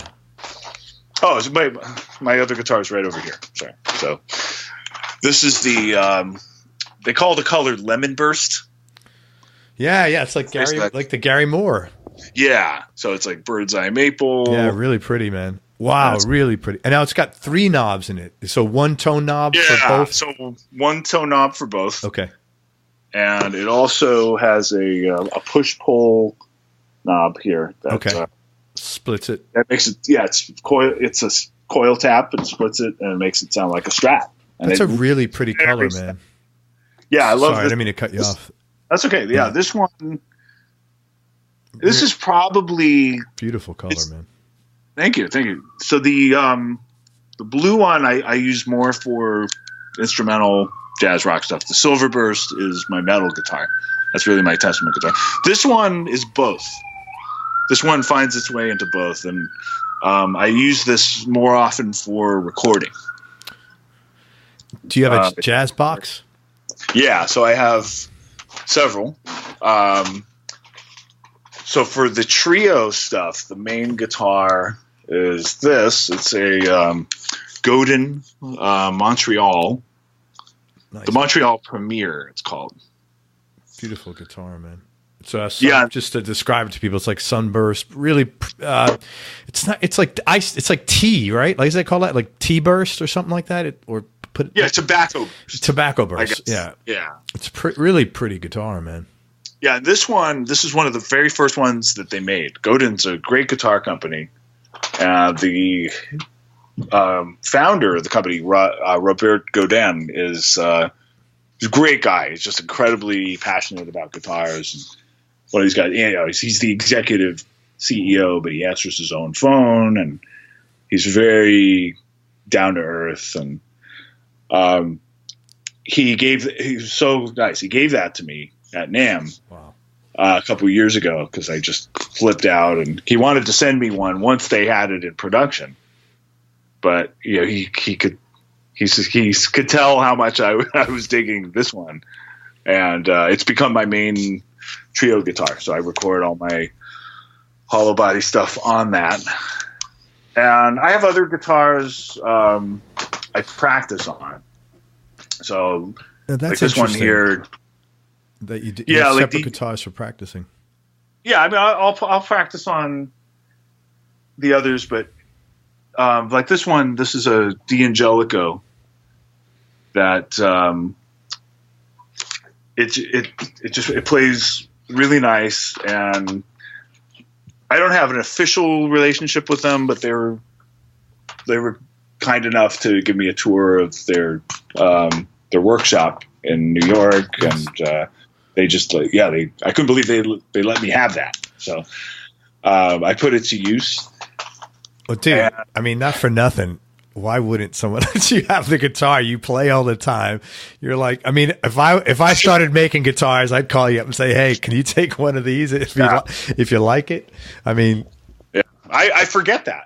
forget that because I guess I still remember being much younger and drooling over guitars. Sure. So, but which I never got over. So I will only accept a guitar if I know I can use it. I don't think I don't like them to sit around. So, sure. And I have more too in cases, but for some reason, the ones, if I have a gig coming up with a certain guitar, like say I'm going to play with if I have my trio gig coming up, well, I'll play this guitar to get used to it. Oh, okay. But if I'm just playing at home, I'll probably reach for one of the other guitars. Can you crank it? Can you get any like volume there, or do you just play with headphones in? I'm during the day for sure. Oh, you can. Okay, that's good. Absolutely. Yeah, probably right up till about 10 o'clock at night. And I'm lucky that most of the people in my building are either out to work, or I actually have some classical musicians that are always practicing, and that's great. We hear each other, but we like each other's music, and so it's a good situation. You got that double neck there. Is that an Epiphone or a Gibson? Yeah, so that's a Gibson. So the story behind this is, I was just telling everybody it's a white double neck Gibson SG. It's like, from the custom shop. So totally authentic, just like McLaughlin had, and Lyson, all these good players. That was something I used in the show for a number of years, from about 2000 to 2009. I played for the Trans-Siberian Orchestra, and it was just a winter tour that I would do. It started out for about 3.5 weeks, and then within a few years, the tour extended to 2 months. And it got to the point where it was just too much time and energy, and it was just very exhausting. And I enjoyed doing it, and I'm glad I did it, but I had to step away from it. And it's still going. It was one of the top-grossing concerts last year. Oh, I know. They tour voraciously. Yeah, that's a very big selling show. The founder of that, who's sadly no longer with us, Paul O'Neill, was just a great guy. And he, there was a segment in the show where everything would stop and there would be a break played on 12-string electric. And I would be up on a platform with all these spotlights just on me, and it was on this guitar. And he ended up telling me he brought the guitar and brought it to rehearsal one day, and just I think once we'd done a few shows with it, he just said, "Here, take it home. Okay, give it a good home." That's a nice gift. That's really, really nice gift. Double neck Gibson custom. That's awesome. Good for you, man. Well, you use all of these guitars. I'm sure you honor them and take good care of them. You could see they're all like really well maintained. I mean, they look like brand new, every one of them. Oh yeah, and this, I don't know if you can tell, this one is in a crazy case here. Yeah, what is that? So this is for traveling. It's when you cut, it has a cover, so like when you cover it, it looks like this. Oh, okay. Wow, that's like an armor. That's like Wells Fargo case or something. Yeah, that's great. It holds 2 guitars. It's a company, Scott Dixon, out of the UK. And these for traveling, it's these guitars go in this case, and all of the ESPs I showed you are available as LTDs, which are more affordable. They're still very good, and I still play some of them live. But there's like this, for example, this is an LTD one, and it doesn't have the fancy inlay. It has a JB pickup instead of my signature pickup, but it's they're still great guitars. So is LTD to ESP the way Epiphone is to Gibson? Exactly. Okay. Exact same relationship. Very cool, man. Yeah, so I'm very privileged in a way. Like, I'm very lucky. I look at all these guitars. These weren't paid for, but occasionally I do buy a guitar. Where do you buy a guitar in the city? There's not many places left. Like, I can't see you going into Guitar Center. I don't remember the last guitar I bought in the city, actually. Yeah. So you know what? Now that I think about it, I have a Les Paul that is in a case somewhere, but that I bought at a place called 30th Street Guitars. Yeah, I know them. Midtown. They're not on 30th Street, though, anymore, are they? Not anymore. No, they had to move. Yeah. This one I bought. This is a gypsy guitar. Oh. I bought it in Paris from Pierre Fontaine. And I went all over Paris looking for a great like Django Reinhardt style guitar, and they're not that easy to find. I think, in France, most of the guitarists want to play rock. They sort of moved on from that, but there's a few places that specialize in these, and this is it's hand built. And I was in Paris for about a week, and I was listening to a lot of Django and like guitarists of that style, and just I just want to play a real gypsy guitar, just see what it feels. It's just an amazing instrument. Do you know John Jorgensen? Oh yeah, what a player! Yeah, incredible. He's he really good player. Man. Yeah, amazing player. And what's that? Played for Elton John. Yes, he did. He played for 6 years with Elton. It was supposed to be like a short little gig. He played for 6 years, I think. You know how that happens. Yeah, that's like with Trans-Siberian Orchestra. Same thing. Yeah, same thing, man. Is there ever a guitar that you've played that's like the holy grail for you? Yeah, there's two of them. Well, are you talking about guitars I own? No, just guitars that you've played that you like, the Wayne's, we're not worthy, like that kind of thing, where you've played a guitar that's like, holy crap, I that was the pinnacle. Well, I got to say, I have two guitars that I feel that way about that are, I'm sorry, they're not out. They're actually packed in cases, but one is an archtop, kind of like the one I showed you, except it's a Gibson L5, and it's from 1976. Oh, God. And it was the first jazz box I bought. And then that was followed by a few guitars by Heritage, which is a great company that I was with for a while. I ended up getting an endorsement with them, which was great. And so I have several of their guitars.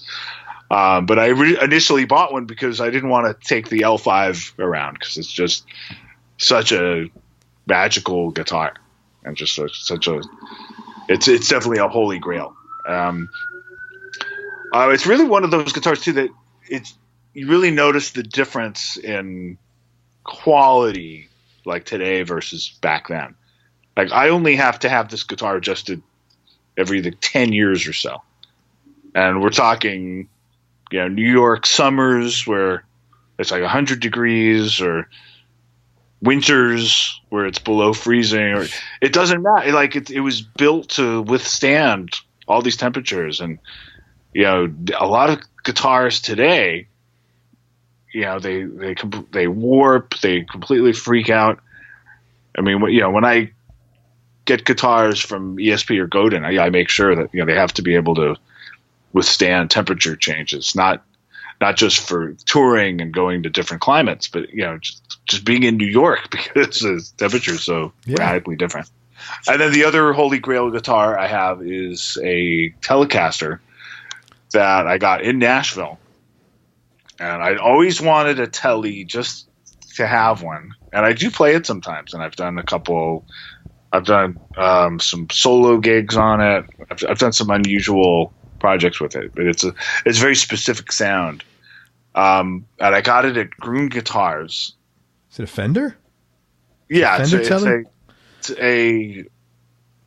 well, here's the funny story behind it is, I was at Groom Guitars. My trio was supporting Rodrigo y Gabriela, or it's just, international headliners. They're amazing what they've done. As two guitar players, and they sound like a full band. Her especially. I mean, Gabriela is like a rhythm section. So we were on tour with them, and Rodrigo took a tour of. He took me along on a tour of Gibson, and we actually visited the custom shop, which was great. And the custom shop, they're still making great guitars.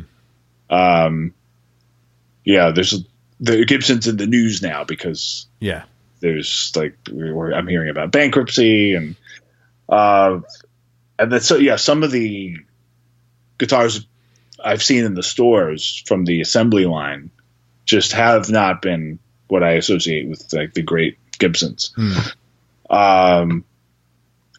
But at the custom shop, it was amazing. So anyway, Rodrigo ends up buying this Les Paul. And I ended up going to Grun Guitars while they were sound checking. Grun Guitars was right next to the Ryman Theater, Nashville, which is legendary. That's where the Grand Ole Opry was. And I was trying Telecasters, and every single one was more expensive than the next. I wasn't even planning to buy them. So one of them was, I picked up one, and it was $10,000. Yeah, it was crazy there. It's from the 50s. Yeah, vintage 50s Telecaster, and it played pretty nice. But for $10,000, it ought to make you breakfast, man. Absolutely. So I played the one next to it, and it was even better. And this was $12,500. That's wow. Yeah. And then I asked the guy, I'm like, why is this one more expensive? And they said, oh, no, dude, they put an extra zero there. That's $2,500. I'm like, what? Are you kidding me? Well, what's the story? It's a 2009. It's a relic. Oh. Yeah. And then I played the one next to that, and it was actually $15,000. And I didn't think it was as good. So here's this $2,500 guitar, which is the best one in the whole rack. But I thought, you know what? I don't need a guitar right now. I'm not ready, so I didn't get it. And I go back, and Rodrigo and Gabriela are still sound checking, and Rodrigo asked me how the guitar store was, and I told him, did you find anything? Did you get it? I said, well, there's this one, and I told him about it, and he just stopped their sound check, and he goes, stop, this is it's the Ryman Theater, and says, I'll be back in 10 minutes. I'm going. Alex needs to buy this guitar. And he talked me into it. He just said, come on, we'll always remember this day. I bought my Les Paul. You'll get your Telecaster. And I thought, of course. And it's not only is it the most awesome Tele I've ever played, but it's in Nashville. I can play it that night at the Ryman, the home metal Opry. Okay, this is crazy not to do it. So yeah, it's appropriate. Yeah. But so I go back, and the store had just closed. So there's a closed sign, and ended up knocking on the window, and the guy waves us off, and I waved back holding my credit card. Yeah. So funny. And I got it and played it that night. And anyway, yeah. So that's my other Holy Grail guitar. I would not have expected you to say a Tele in that Holy Grail. It's very cool. Yeah, and everybody who's played it is just kind of knocked out. Wow, this is one of the ones with magic. Well, if you got to buy a Tele, Nashville's a place to buy it. Absolutely. For sure, man. Desert Island Discs. If I asked you to pick your top 3 Desert Island Discs in no particular order, and knowing that this could change tomorrow, what would be the first 3 CDs that come to mind? Oh, boy. That's really tough.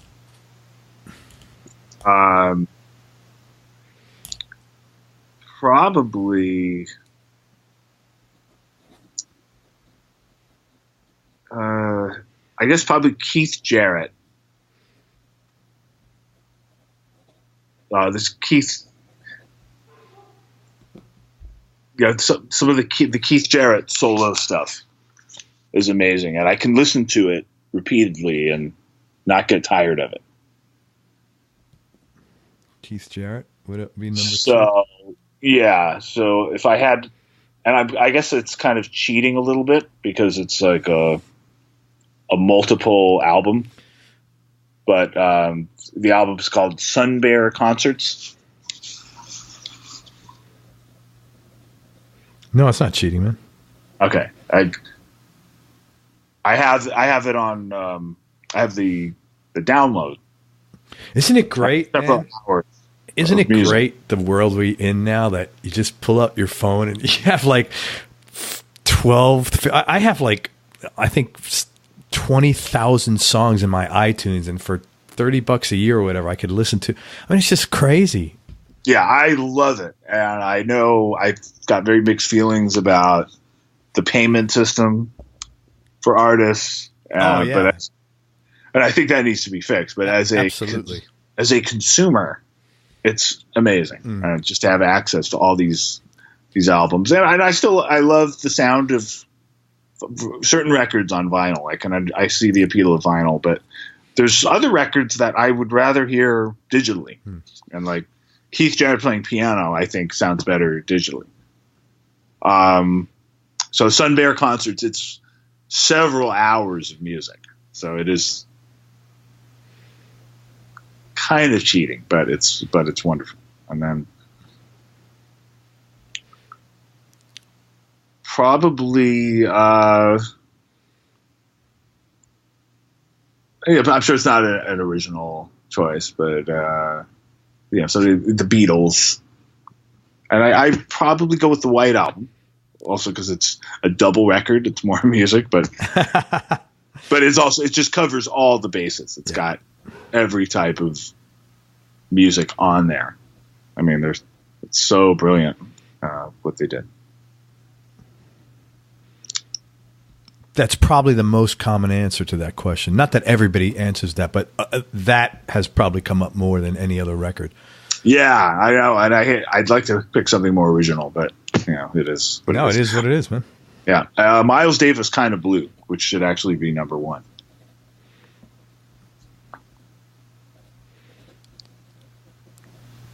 Cool, man. Thank you. Yep. So, and what's something that you've learned about yourself along this whole journey you've been on?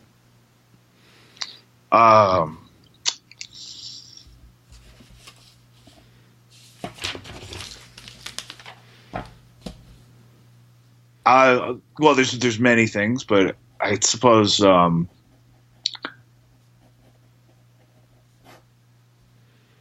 whole idea of fitting in, quote unquote, which was very important to me growing up. I felt like something was wrong with me because I didn't fit in. I need to learn how to. It was this goal to fit in, and not fitting in is a great thing. Not fitting in is something to be proud of, and not fitting in is cooler than fitting in. So the very things that I was uncomfortable about with myself are things that I should have been proud of all along and learned how to be proud of. Well, hey, better late than never, man. Yeah, yes. This is a tough question. What do you like most about yourself? Boy, that's a really, really tough question. That's a good therapy question. I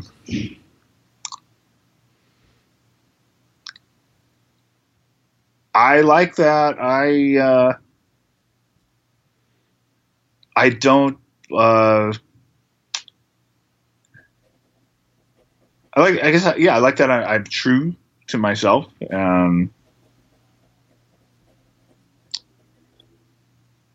I don't, I'm not a big bullshit artist. I don't bullshit anyone. I don't wear a mask.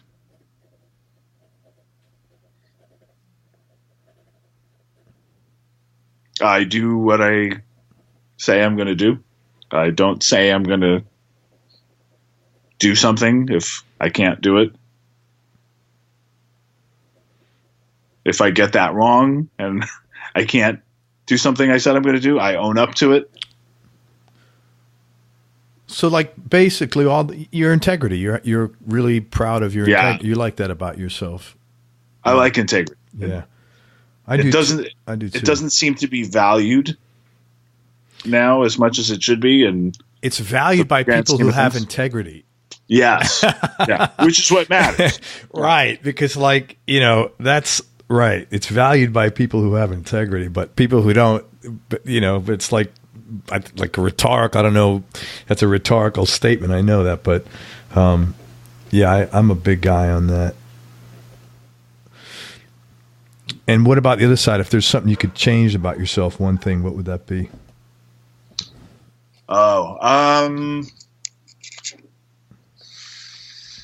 Good question. What would that be?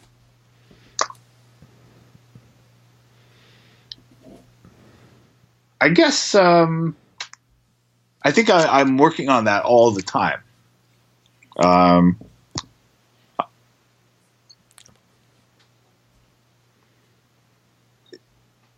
I get not losing focus, and I think I'm much better at it than I used to be. I'm constantly getting better. You seem pretty intense. That's surprising that you said that. I mean, you are intense, but I can see that intensity and losing focus aren't necessarily. They are mutually exclusive to a degree. Yeah, I do lose focus sometimes. I mean, I think it's important to lose focus sometimes. I think you can discover great things by just letting your mind wander and maybe not doing every task you set out to do in a day, and not beating yourself up over it is important. But sometimes I'll listen to people for motivation. Like one example is Seth Godin. He's a big motivator in the business world, and very inspiring person. But he's up at dawn every day. He's so focused that he has the same thing for breakfast every day. I think he freezes a banana, like a half a banana. He describes it. It's hilarious, right? And he's like, every day I wake up at crack of dawn, I have my first banana, so I don't devote that mental energy to what I'm going to have for breakfast. Yeah. So it's okay. So that's like a level of I respect that. That's OCD. That's not focus, man. Yeah. So sometimes I think, oh my God, if I had that level of focus, wow, I could. My productivity time would just the things would get done sooner. But no, then it's not worth it, because then I like having a different breakfast every day. I like thinking about what I'm going to have for breakfast. I like sleep. You know what I mean? Yeah. So that's very stressful. Right. So I guess what I would like to change about myself is just being able to, the occasional distractions that happen to me, whether it's, I don't know, sometimes, Twitter or Instagram. Sometimes I'll go and I'll be productive. I'm going to post an announcement or a video or something that is relevant, but I'll get caught up in somebody else, a little bit of rabbit hole. That's political scandal, and and then suddenly, oh, I didn't get done what I need. So I'd like to just have a little more control. Yeah. Over my focus, but at the same time, I think I'm. Yeah, you sound like I think I'm doing pretty good. Yeah, you sound like you're doing fine. I'm doing all right. Yeah. Tell me something about yourself, Alex, that people would either be surprised to hear or might find a little odd.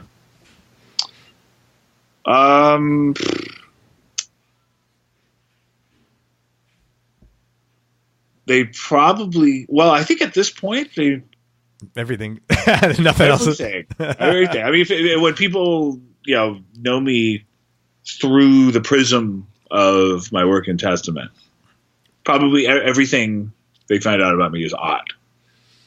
He plays jazz guitar. He works with musicians that have nothing to do with heavy metal. He reads, he writes. That's a good point. Yeah, so I think most of it's already there. I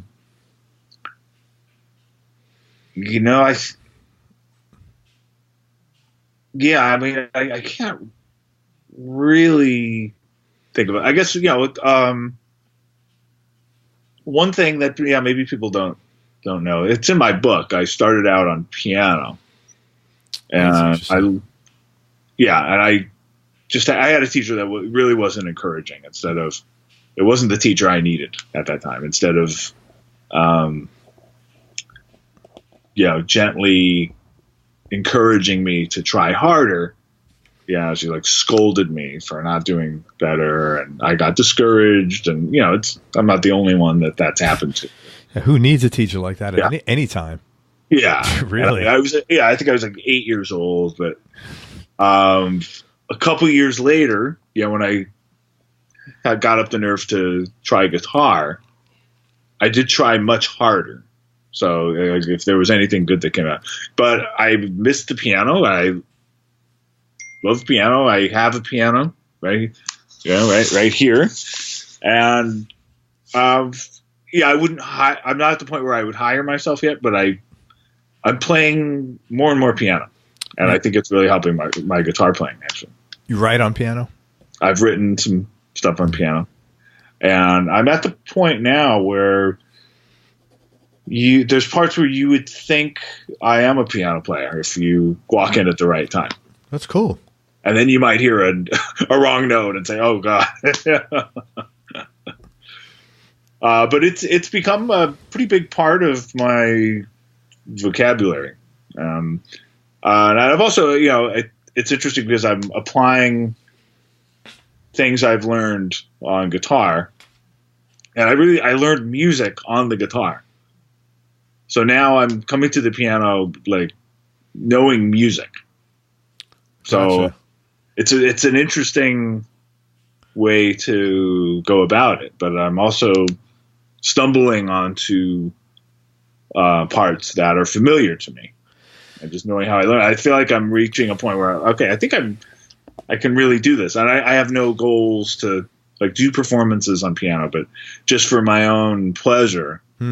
Just to play what's in my head. I'm really, when I'm not touring, I spend at least a few minutes a day on it, and it's a really cool part of my development.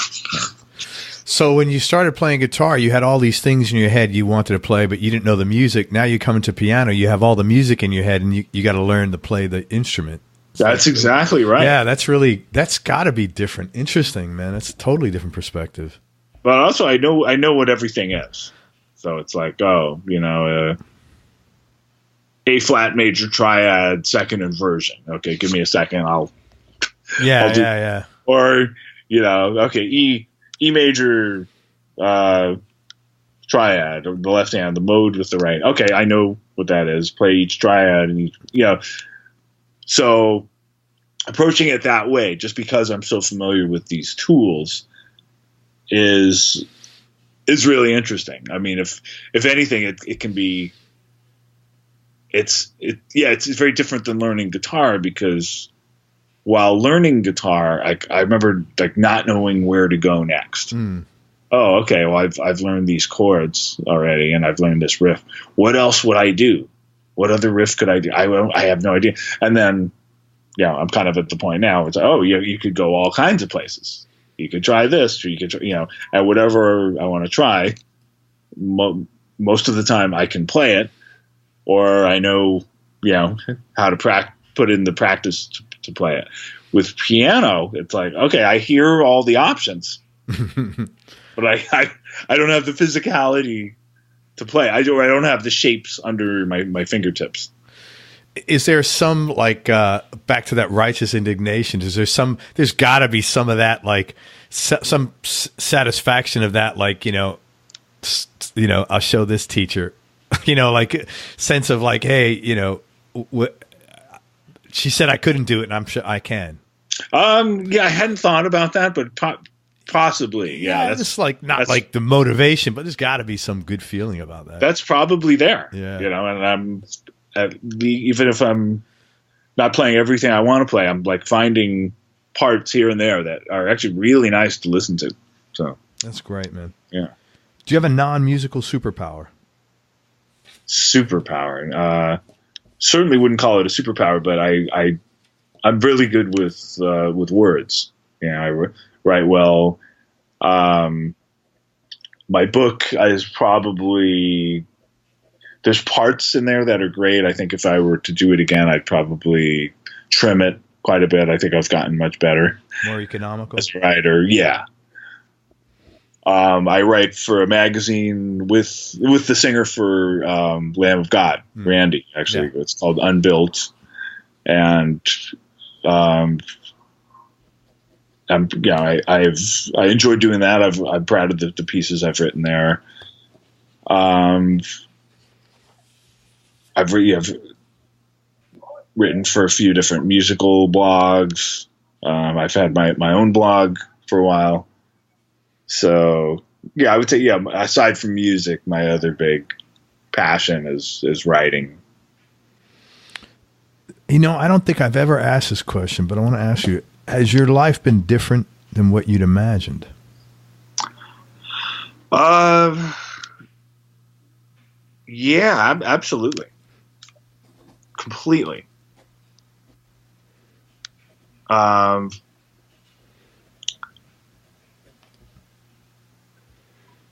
I don't think it's possible to imagine accurately.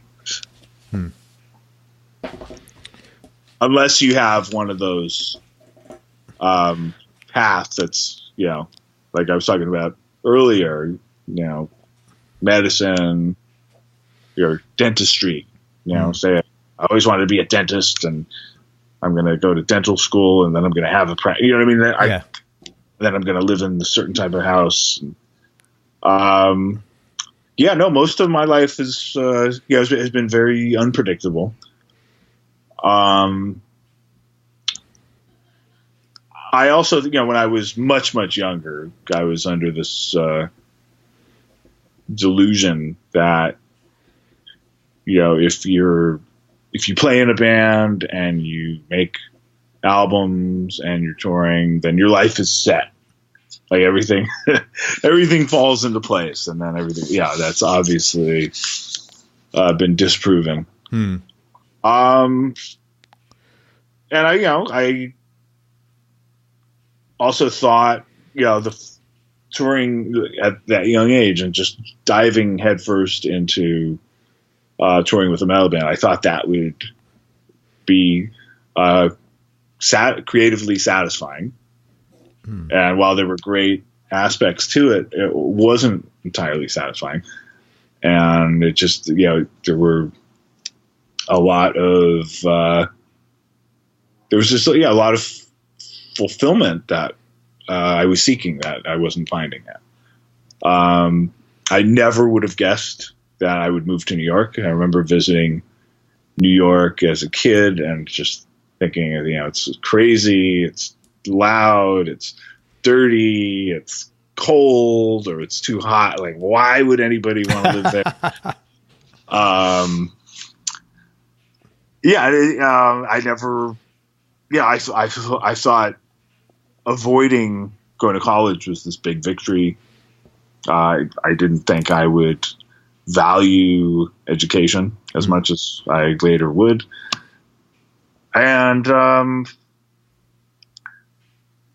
I didn't think I would want to give it a go doing the metal band again when we reunited, but we did. And then I didn't think the reunion would turn into a resurrection, but it did. And now we're a very high profile metal band again, but I'm still doing all my other stuff. So yeah, I never would have predicted it. I'm happy with how it's turned out, but I never would have guessed. Well, the good thing is you're happy with how everything turned out. It's pretty, like everything that you checked off has been something that you've expressed that you're, really happy to be in that place for each of those things, which is cool. Are you single or in a relationship? In a relationship. Good for you, man. How'd you guys meet? At a party, at a New Year's party. Very cool. Yeah. You're the only guy in New York who didn't meet online. Probably, yeah. I would imagine. And you don't have any kids? I never got with that, and like the girlfriends I had before, it was pre the online. I mean, I guess it was starting, but yeah, most of my prior relationships were before the online craze, and that being a factor in me, and it still seems very strange to me. Yeah, I don't want to. I can't really. I guess it works sometimes, but I can't see it working. I think you need to be in the same room to really know if there's a spark. Yeah. Yeah, I would think. And you don't have any kids, right? I haven't. No, I'm open to it, but I don't understand how people rush into that. Like, I know people that just sort of let that happen, and if you're ready for it, it's great. But I know you're never ready for it. I guess you never are. But sometimes some are more ready than others. Yeah, I think so. It's really the most difficult thing I've ever done is raise kids. Yeah. It's tough, man. It's a lot. Yeah, I'm sure. It's really tough. And what would you think your biggest business or personal win has been so far? That's an interesting question. Business win, right? So business or personal? So personal, meaning like musical or non-musical? Whatever you like, man. Whatever you feel comfortable talking about. Is something that you feel has been a big accomplishment or a big win for you. And yeah, well, to me, there's been a bunch. I mean, to certainly moving to New York. Following through with that, which is a huge move, and it just went against so many assumptions. Assumptions that the Bay Area, if you're lucky enough to be in the San Francisco Bay Area, that you should stay there, and the assumption that if you emerge as a musician as in hard rock or heavy metal, then that's all you're ever going to do. And that, getting an education actually, makes sense when you're ready for it. All these things. So I think making that move to New York, going to school, getting my music degree, even though I haven't used the music degree necessarily. Although it's about the journey, though, man. It's not about. It's about the journey, and it's a part. What are you going to do with the degree? I mean, hanging on the wall. I mean, that's true. Really, you say, who has used it? I mean, it's about you're playing music, so I don't. I'm sure that you're using some of your something that you've gotten in school, to play jazz on a regular basis around the world with a trio. Oh, completely. Yeah. I mean, like if I got a job at a newspaper as a reporter, I'm sure a degree in communications or journalism studies, I would be using that. It would be on my resume.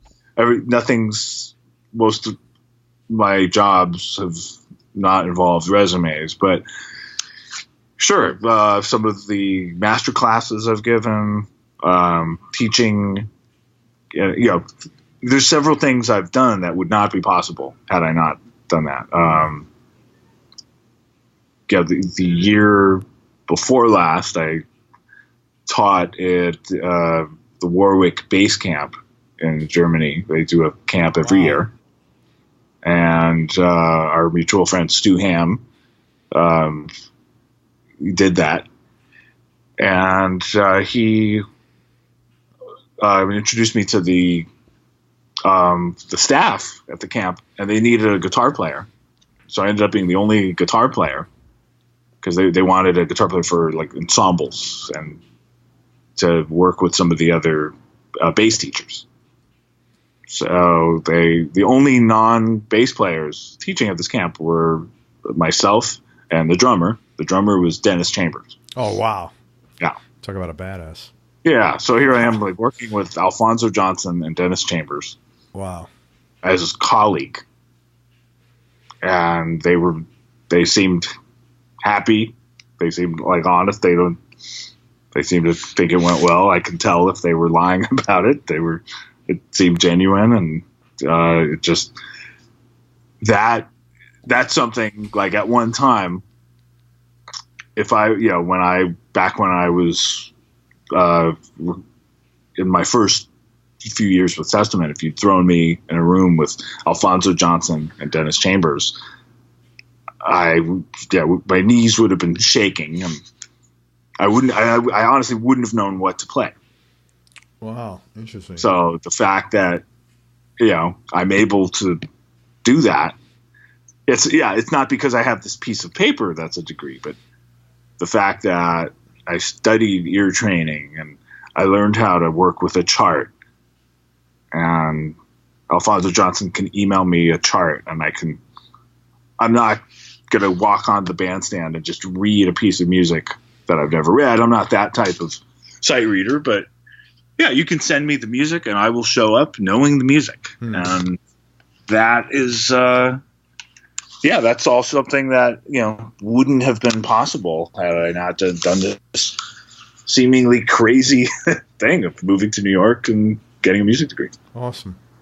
I'm going to ask you one more question because you've been really generous with time, and I appreciate everything. And then I want to tell people about all the cool stuff you got going on. Okay. What's been the biggest change in your personality over the last 10 years, and how much of this has been deliberate and how much has just been a part of aging? Oh, that's a good question. I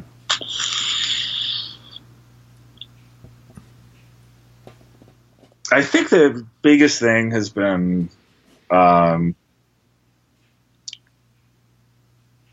not caring as much about social scenes and the fear of missing out has disappeared somewhat. One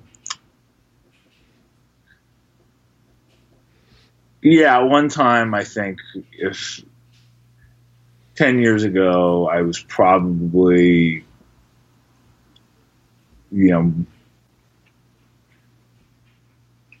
if I was like home on a weekend, for example, I might think, I'm missing out. I should be going to gigs. I should be networking. I should be, find out if there's any musician gatherings or whatever. Now like being home on a weekend, it's a joy. And first of all, what I do for like how I spend so much of my time,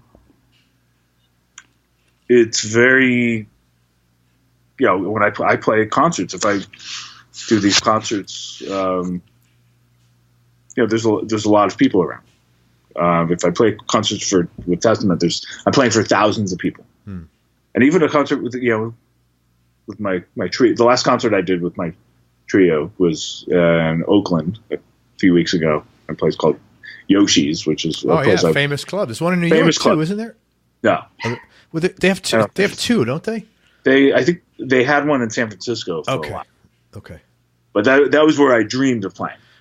So that was a real triumph. So I would actually add that to one of these bucket list achievements, and also the Alan Holdsworth, like playing with the Alan Holdsworth band, just being able. But that all ties to moving to New York and doing that crazy thing, and really pursuing jazz full time. I wouldn't have been able to do any of this without that. But so the last show I played was Yoshi's, and that, it's small compared to, one of the shows I do with Testament, where there's thousands, but it's still, it's still very intense, and it's still very social, and there's, so I'm around these gatherings very often, and if I'm home on for a few days, and I have a few days of just mellowness and just not going anywhere, it's great. I've learned to love it, and I just used to feel like okay, I always you have to be out there, and you have to mingle, and you have to network, and you just have to be around people. And actually, no, it's really important to give yourself time. And just because there's some event going on that maybe you can be more productive being alone and just playing guitar, or just watching a film, or Do you think that's because you've given yourself permission to have a life, or because you actually have things going on that you're happy, or you got a little more inner peace about, you're not so stressed out, so therefore you can be happy, or you've chosen to be happy? I think it's both. Yeah. I think I'm more aware of what makes me fulfilled. And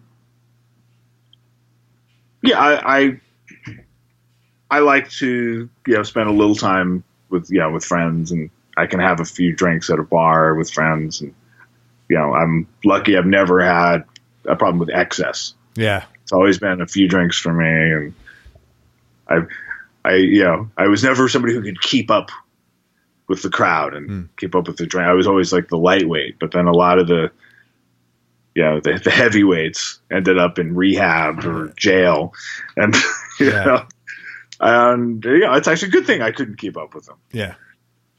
So, but I've also even in recent years, just getting trashed just seems to serve no purpose whatsoever. Oh God, yeah. People who get trashed, what are they accomplishing? They're accomplishing nothing. They're losing the next day of their life. Yeah. So sometimes the whole thing, if it gets to the point, hey, we're all going to another bar, and it's 1 a.m. and no, I'm not going to go. Yeah. Whereas at one point I thought, I don't want to be the party pooper. I need to hang out. No, so I've learned to not succumb to peer pressure, which I was never completely succumb to it, but I feel like I have total. You don't feel you're missing anything anymore. Even I don't feel like I'm missing. Yeah. Exactly. So now, even when I would go home earlier than everybody else, I go, maybe I'm missing out. Maybe, and I'd always find, they just got drunker and talked about the same thing, and But I know others that just feel like, if they're not with the crowd, then especially as you're younger, it's just the pressure to keep up and the pressure to be part of the crowd, and it's very overrated. Man, I can't thank you enough for your time. You've been extremely nice and easy to talk to, and I really appreciate you sharing everything, man. No, it's fun. It's fun not to talk about typical questions, what are your influences? You know, what size strings do you? Yeah. Yeah, you can find that online, I'm sure. That's just, this is more interesting for me, for sure, and I'm glad it is for you. I want to tell people where to find you. Okay, first of all, you can find Alex on Instagram, Twitter, and Facebook. It's Alex Skolnick, Skolnick. At Alex Skolnick for Twitter and Instagram, and then Alex Skolnick official fan page. All right. And you got, and also alexskolnick.com. That's right. That's the website. And you talk about, you got a new album coming out with the Alex Skolnick Trio. It's called Conundrum. Talk about that. Yeah, I'm really excited about this. For whatever reason, it's been the last studio trio record came out in 2011.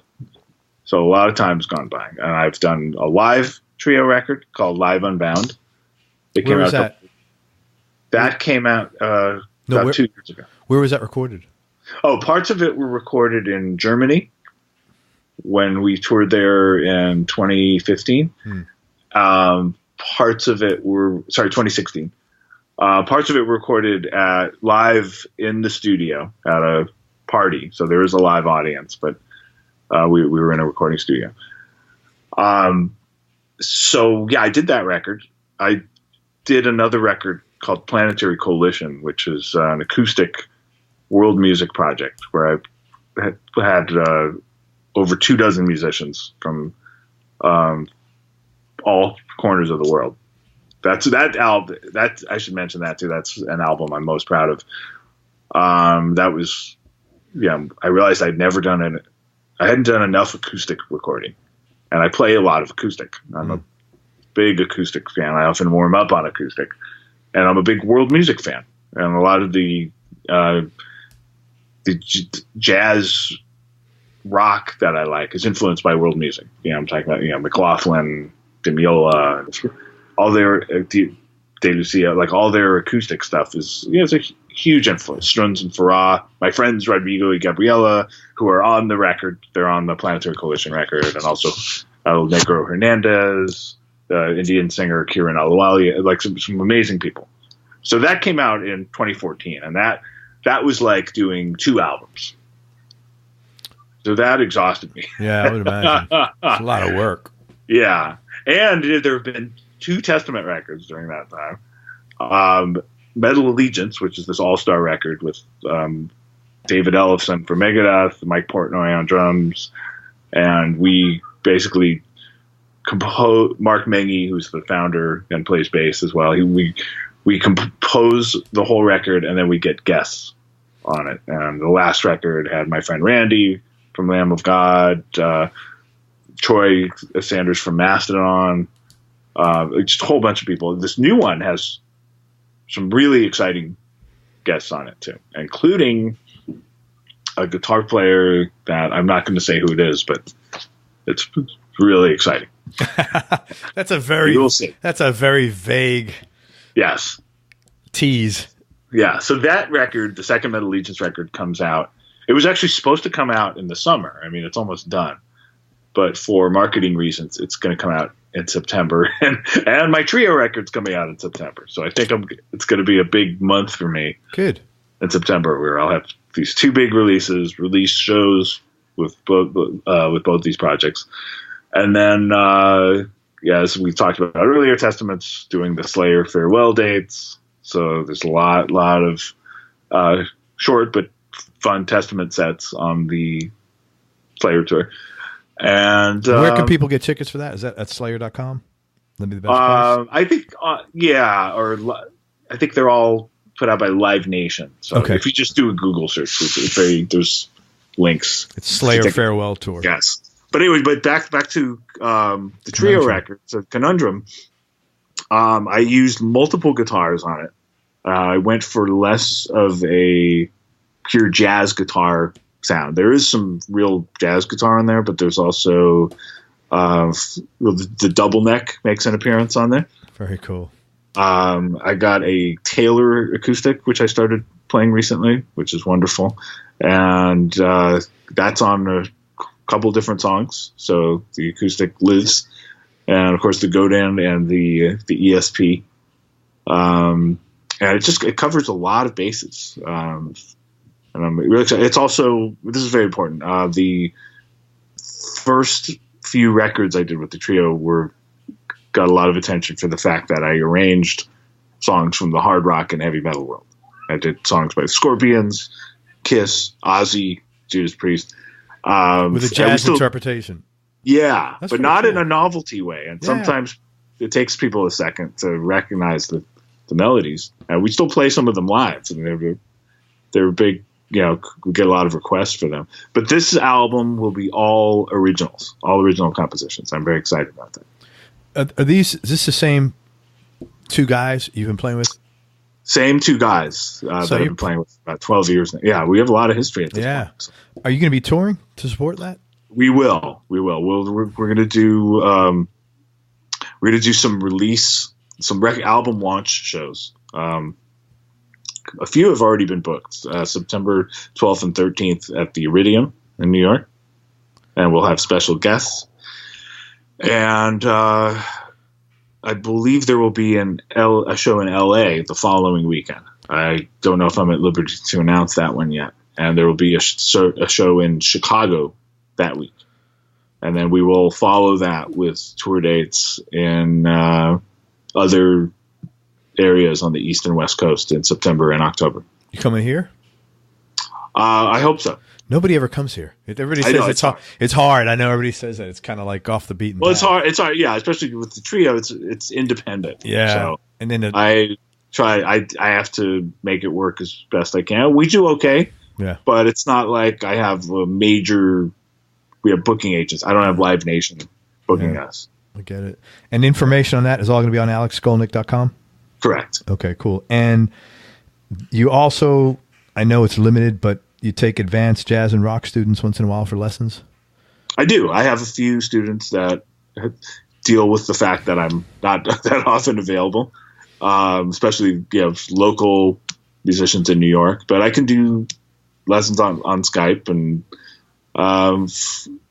if you don't mind waiting around, we can definitely do an occasional lesson. And I really enjoy teaching. I'm not one of these players that hates to teach. I actually really enjoy it.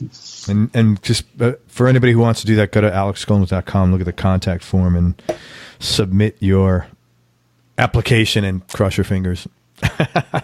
There you go. Hey, man, thank you. I can't thank you enough for your time. You've been so generous, and you're thanks, Chris. Really, I had an enjoyable conversation. Thank you very much. Me too. Is there any words of wisdom that you want to close with? Oh, there's so many. Have fun and enjoy the process. Yeah, man. I hear you. Learn from make mistakes and enjoy them. Learn from them. And move across the country if you want to move. That's right. Make lemonade out of lemons. That's right. Everybody, thank you so much for listening. I hope you enjoyed this interview as much as I did. I really feel privileged to have spent this much time, and that Alex was so generous with us. Thanks to Alex for spending that time. I appreciate it. Go to everyonelovesguitar.com. Sign up to get notified about future episodes, along with some early product announcements and discounts. And remember, ties in with Alex, that happiness is a choice. So be nice, go play your guitar, and have some fun. Till next time, peace and love, everybody. I'm out. We hope you enjoyed this show. If you did, subscribe to the Everyone Loves Guitar podcast, and you can do this online at everyonelovesguitar.com or on iTunes. And if you like the show, please leave us a 5-star positive review. The more 5-star reviews we get, the higher our show ranks, and higher rankings mean we get to continue speaking with cool, interesting guests on our show. We'll see you on the next episode, and until then, keep playing your guitar and have fun making music.